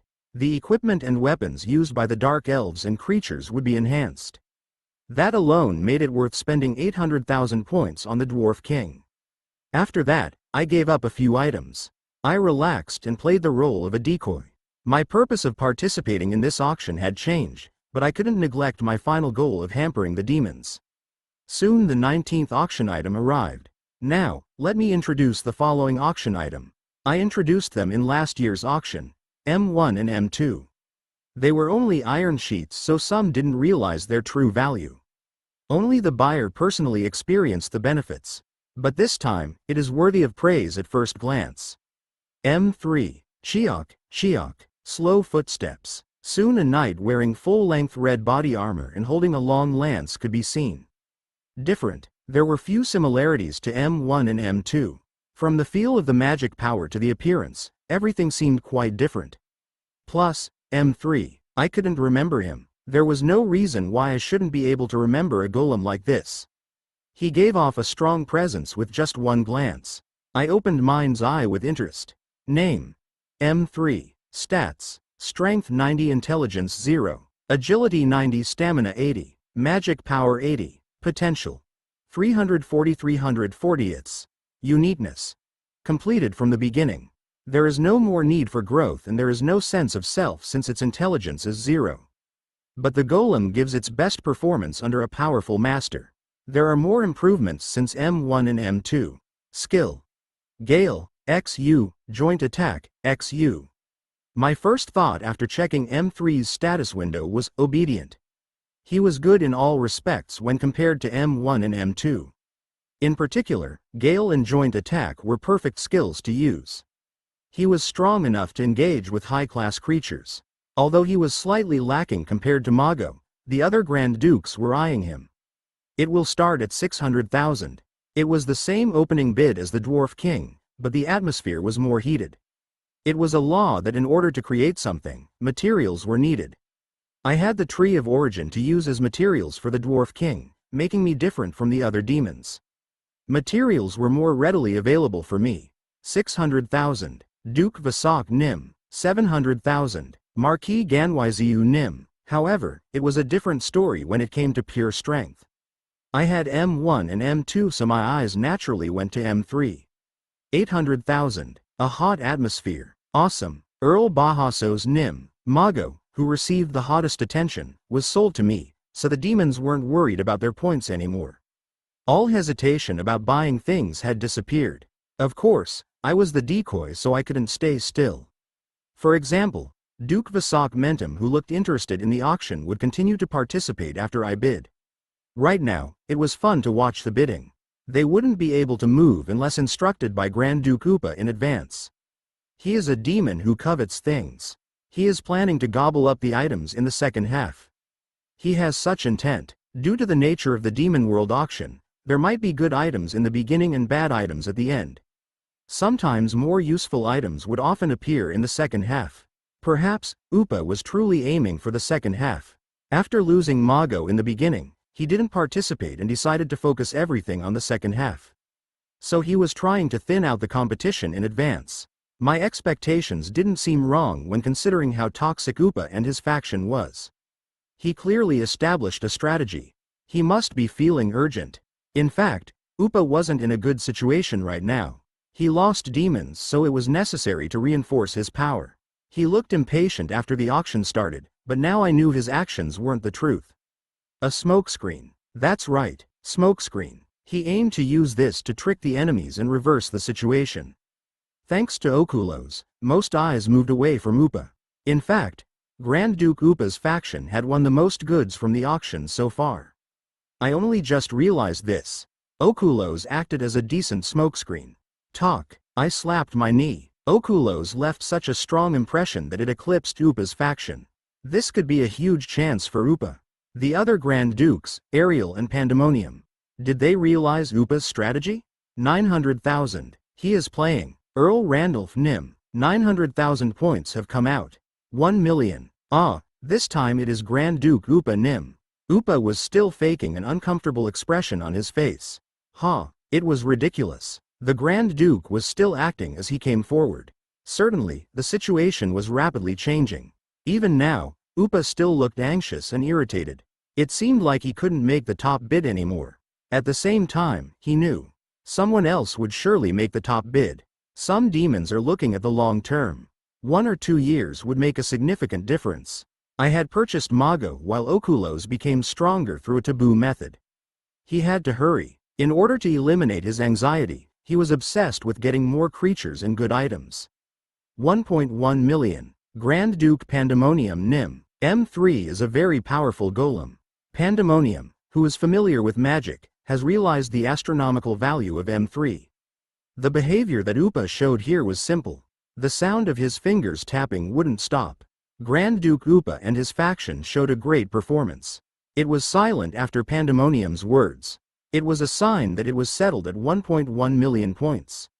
At that moment, Dubalong opened his mouth to make the final declaration. I smiled and opened my mouth. 1.2 million. Earl Randolph Nim has made the top bid once again. I just folded my arms and closed eyes. I was running quickly without worrying about problems. Looking at others would just make my mind more troubled. Is there any more? I will give you 3 seconds. If there aren't any more bidders, then Randolph Nim will win M3. 3, 2, 1. However, Upa didn't make another bid. He appeared satisfied that he had raised the bid by 100,000, then 200,000. Congratulations. M3 now belongs to Randolph Nim. A few other minor items were omitted. Upa's ulterior motive became more obvious. After Okulos came out and talked about crossing the line, the fire when bidding had subsided a little bit. They considered it highly likely that I also broke the taboo. Ariel was still looking down at me with a cold gaze. It seemed she was still furious about having Hyen Moon's necklace stolen away from her. I am going to destroy her anyway. Shall I give you some time to become my opponent? I only paid attention to the items and didn't worry about the greedy competition. I was still worried about Okulos, but I was satisfied with this position. I did Upa a favor and leisurely purchased items. It would be better to benefit as much as possible while he was still under an illusion. Thanks to that, I easily added Millennium Stigma and Lightning Orb to my collection. Both had vague options that I wasn't significantly greedy for, but I needed to maintain my current position in the competition. The next item I am introducing is a little unusual. It is an item that I can't describe. Yes, the unknown box. This is it. The dark spirits brought out a big box. The appearance of the box was extremely ugly. It wasn't a normal item seen in the Demon World auction. While everyone was puzzled, Dubalong let out a sign. Have you heard of someone called the Thief of the Century? He is a legendary figure that existed 500 years ago. 500 years ago. It wasn't that long. Pandemonium was from that era and his face froze after hearing it. It didn't seem like a good expression. He seems to have heard it before. A careful thief, or an adventurer. He was active in the demon world hundreds of years ago. I remembered a story about a thief able to steal techniques. The locations of treasures were obscure places and quite a bit of adventuring was required to obtain them. Places like the Valley of Souls, the underground wilderness, Red Scorpion Mountains, the Lion's Lake, etc. He easily gained many great things from those places. I didn't know if this was true or not, but I was interested in the name. Dubalong then continued, "This is the only treasure remaining. This was a ridiculously difficult item to obtain from the underground wilderness. However, there are fairly strong constraints on it. Once opened, it is non-transferable like a curse. Therefore we couldn't confirm the items in it. It is a troublesome position to be in when trying to sell it." The dark spirits knew a great deal about seals. The same was true for curses. Yet this was a seal that they couldn't solve. It isn't a normal box. The problem was that no one could know what was inside. I calmly used mind's eye. I might be able to find a hidden option that the other demons weren't aware of.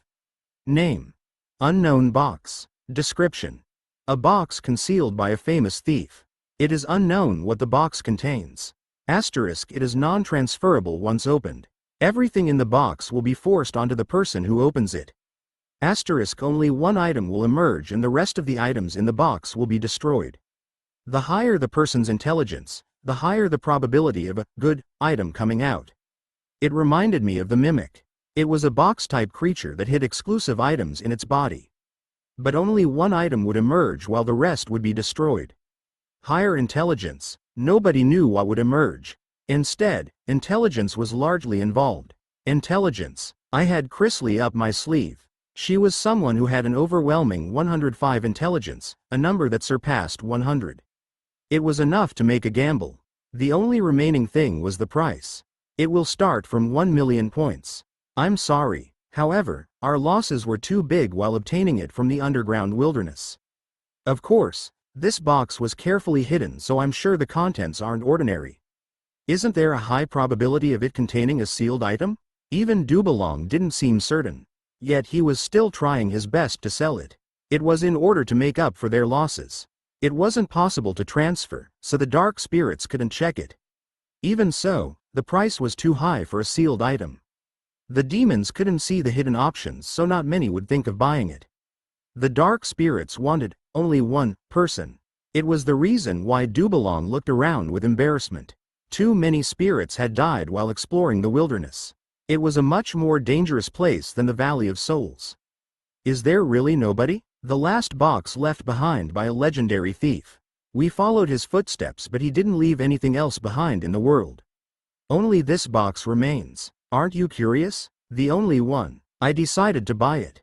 It was something carefully left behind. I also had Chrisley with her 105 intelligence. That alone made it worth giving it a try. But I didn't act immediately after making the decision. I gave the impression to Dubalong and the other demons that it was a difficult choice. Upa had intruded in vain, giving him a headache. The list of items that he stole is amazing. Just obtaining one of them would make it worth spending 1 million points for the box. No, if you are lucky enough to even obtain the Sign of the Dead Mountains, then it is easily worth more than 10 million points. He cried out loud, but it just echoed through the venue. Dubalong counted for a while before saying, "I will count down from 3. After this time, you will never see the box again." The Dark Spirit King is eyeing it. 3, 2, 1 million. Ah, Earl Randolph Nim, I guarantee that there is only one left of this in the world. I sincerely wish that you obtain a good item. There was no need to wait for any further bids. I instantly became the winner of the unknown box. And Dubalong was looking at me with gratitude in his eyes. He seemed to think I bought it after the mention of the Dark Spirit King. He thought that I didn't want a bad relationship with each other. But I didn't have such intentions. I had completely high expectations for the unknown box. I will allow him to maintain that delusion. There was no need to point it out, so I just shrugged. Chapter 120 to 121. Flesh and Bones. The rest of the auction continued similarly. The result was that Upa monopolized the later items. Pandemonium wasn't greedy and bought minor items, while Ariel had a strategy of only buying skills. And I purchased anything I wanted to buy. Without looking at the long or short term, I showed a buying power that surpassed the first and second years. I focused on things that would benefit me. So once again, I was able to be the winner of this auction. Everybody else was in a similar position, while I had the advantage with Mago. First of all, the list of creatures that I purchased was as followed. Warriors from the Kerr clan, a Naga Queen, 5 Krakens and 100 Infernos. If I added Mago, the Dwarf King and the Lich I already bought, it was expected that my power would rise. I also picked up a number of items. Good. I smiled as I recalled the details of the items I purchased. Name: Dragon Armor, XU. Description: full body armor filled with the energy of a dragon. If someone with the blood of a dragon wears this, then their natural strength will greatly rise. Asterisk strength +3. There will be a fear effect when someone with the blood of a dragon wears it. Asterisk dragon-related skills will be enhanced. Name: Firm Conviction, XU. Description: a primitive helmet used by the best female warrior, Aldoran. A warrior who hid her face all her life with this helmet, her strong conviction was enough to set an example for all. Asterisk Stamina +2, Magic Power +2, can only be worn by a woman. Asterisk a strong conviction will be given when worn. Asterisk a binding title, Firm Conviction, R. Stamina +3, is attached. Name: Fairy Knight's Sword, sealed. Description: a sealed weapon. It can only be used by a fairy. Asterisk the effects are unknown until the seal is released. Asterisk when worn, the fairy blessing will become more powerful. Name: Twins Mental Rapport, XU. Description: the diary of one twin. Since they were born, the twins were able to communicate with each other even when separated. They suffered mental problems as they communicated while growing up. They always learnt something twice as fast. Asterisk a skill book that teaches the twins communication. You can indirectly share each other's experiences. Asterisk in an urgent situation, health can be shared. These were assigned to separate owners. But the Millennium Stigma and Lightning Orb were very helpful items for me. Up to here, I used approximately 20 million points. Once I used exactly 2 million points, a message window appeared. Incredible achievement, you are the first to spend more than 20 million points in the Demon World auction. 1,500,000 PT will be paid. 1,000 achievement points will be added. My 2 million reserve instantly increased to 3.5 million. I had been a little bit worried. This was the second half of the auction. Upa's monopoly was continuing. There was no auction item that I immediately needed. But it would be good if I could block Upa's restoration of power. His strength had been cut by 3 demons. The target moved to Okulos, but Upa was the next opponent. This was a chance to stop his recovery to a certain extent. I continued spending points to hamper Upa. Duke Vasak, who was sitting next to him, had the veins in his neck bulge with anger. Randolph Brigzeal, what type of tricks are you using? Tricks. It wasn't nice to hear that. I lightly clicked my tongue and said, didn't Okulos say it? I have crossed the line. Yes, I crossed the line. Someone who hunted demons and penetrated the ranks of the humans. I was someone who held the title of a hunter. I hated being treated like I was equal to Okulos, but that misconception would be lifted over time. The moment they realized the misunderstanding, it would be too late. I smiled and folded my arms. I wouldn't give them any more answers. None of them were completely satisfied, but the auction couldn't be interrupted again. The auction ended. However, there was still work to be done. I met up with Dubalong in the back of the hall. What brings you here? I wanted to ask about any sightings of the 7 sins. In the past 2 auctions, I had obtained some items from the 7 sins set. I was convinced that Adonis had all of them, but they didn't make an appearance this time. Dubalong nodded lightly. The 7 sins set is something that the Dark Spirit King highly values. He determined that giving you another one would be reckless. I don't think it is because of that. Is he suggesting a contract? The other day when I saw Adonis, he had asked for a contract.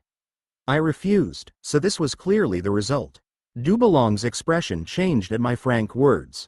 You are jumping ahead. If you wait a little bit longer, then it would be slowly revealed. I have tasted the great power once, so any patience has disappeared. It is my nature to want the things that belong to me. It can't be helped. Even if it is given in a separate trade, it would cost at least 20 million for only one item. I could see it now. They were trying to tame me. Adonis would slowly give me a mild amount of food in order to turn me into a docile lamb. In the end, I would be bound by the contract. In fact, I felt some anxiety at the 7 sins being held hostage. I had become ecstatic after tasting the strength of the 7 sins.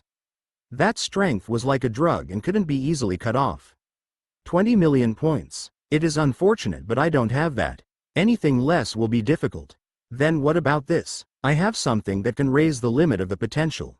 Do you know what that means? But I wasn't without my own weapons. The essence of origin. It was an item that increased the potential threshold by 1. This was a temptation that Adonis wouldn't be able to refuse. Even surpassing the threshold by 1 would allow him to become stronger. The method to do this was through items, a title or a skill. It was why he inevitably needed points. An item that surpassed the limits by 1 couldn't be ignored. Breaking the limits was very important to Adonis.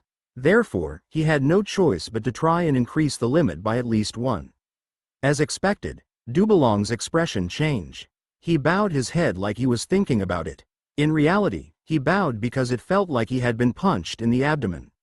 Are you making fun of me? Using the points or the essence can raise the potential threshold by 1. Maybe Adonis will know the name. The essence of origin. His eyes flashed. The clown makeup turned colorless. I leisurely smirked and said, based on those signs, you have heard of it. Isn't that an essence of the gods that isn't easily found? No, I know of only one tree of origin, and that exists in heaven. As you know, the angels attacked us. I accidentally obtained one at that time. I couldn't tell him that I had a tree of origin in my dungeon. I had to hide my secrets as much as possible.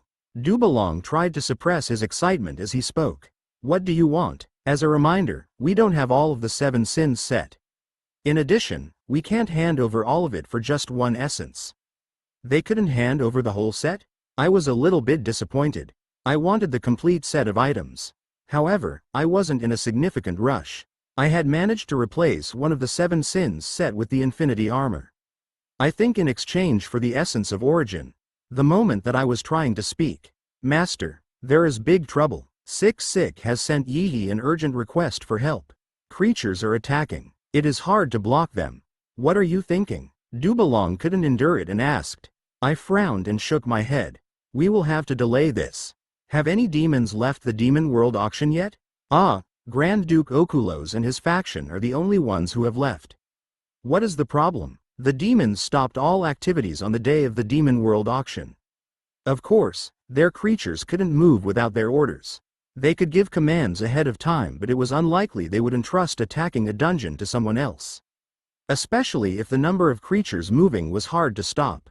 China's dungeon had grown greatly, but the basic structure was still the same. In other words, someone was attempting a full-scale invasion. Okulos? It could only be Okulos. He used the gap when I was still participating in the Demon World auction. I wouldn't have known if I hadn't been able to communicate with Yihi. I also tried to solve this problem in my previous life and had installed a magic dimensional notification. The tacit non-aggression pact on the day of the Demon World auction wouldn't always last. But this was only the third year, so I hadn't installed it. In this case, did he prepare in advance to hit me? Odudik. I gritted my teeth. Somehow, his honest speech seemed to be sniping at me. He acknowledged my presence. It was a type of declaration of war. As expected, it was really Okulos. I couldn't understand that fellow. I will be going first. Then should I contact you separately? Yes, that would be appreciated. I turned and quickly moved. The crack was opened. Once I returned, Yihi greeted me with wide eyes. There is big trouble. Big trouble. 6-6 dungeon is in danger of being torn down. Don't panic. Rather, what is the situation? There are over 2,000 intermediate creatures and 50 advanced creatures. Yihi has been doing the calculations. 6-6 alone won't be able to stop them. I almost prayed for her. It wasn't all his strength. Still, it was clearly a significant amount. Everything would be in vain if my dungeon core broke. I had to stop it before that happened. Chrisley? I called her earlier. Now she will arrive. Does she know the story? To a certain extent, Yihi told her the main parts. Well done. Yiha, this isn't the time to be laughing. Yihi tried to control her mouth as her eyes moved towards me. Chrisley arrived with Krasla and several creatures. She understood the situation beforehand and came with the creatures with good mobility. It would take time for the items purchased at the Demon World auction to arrive. First I needed to stop the creatures with what I had now. Krasla, Gigantes, White, Black and the Saber Tigers. The Lich and Advanced Golems were also included. It is great to see Dungeon Master. They kneeled in unison. However, there wasn't a lot of time. Rise. We will move immediately. Yihi, open the space. Please wait a moment. Yihi closed her eyes. The dungeon core started to resonate. Wing. The dungeon core began to shake. An intense resonance was produced. But I didn't order them to move immediately. Chrisley, lead the group of Saber Tigers separately. Do you know the location of the dungeon in China? I know it. Block the rear. Don't let even one of them escape. Our goal is to annihilate all those bastards. I will follow your command, my dungeon master. I finished sorting the creatures and turned my head. The rest will come with me. From the moment we move there, soak your bodies in the blood of the enemies. Follow me. I formed a fist. Okulos. The enemy forced this confrontation. However, I had no intention to obediently give in. If he wanted to end it now, then good. I wouldn't avoid it. If he wanted to take my flesh, then I would give him my bones.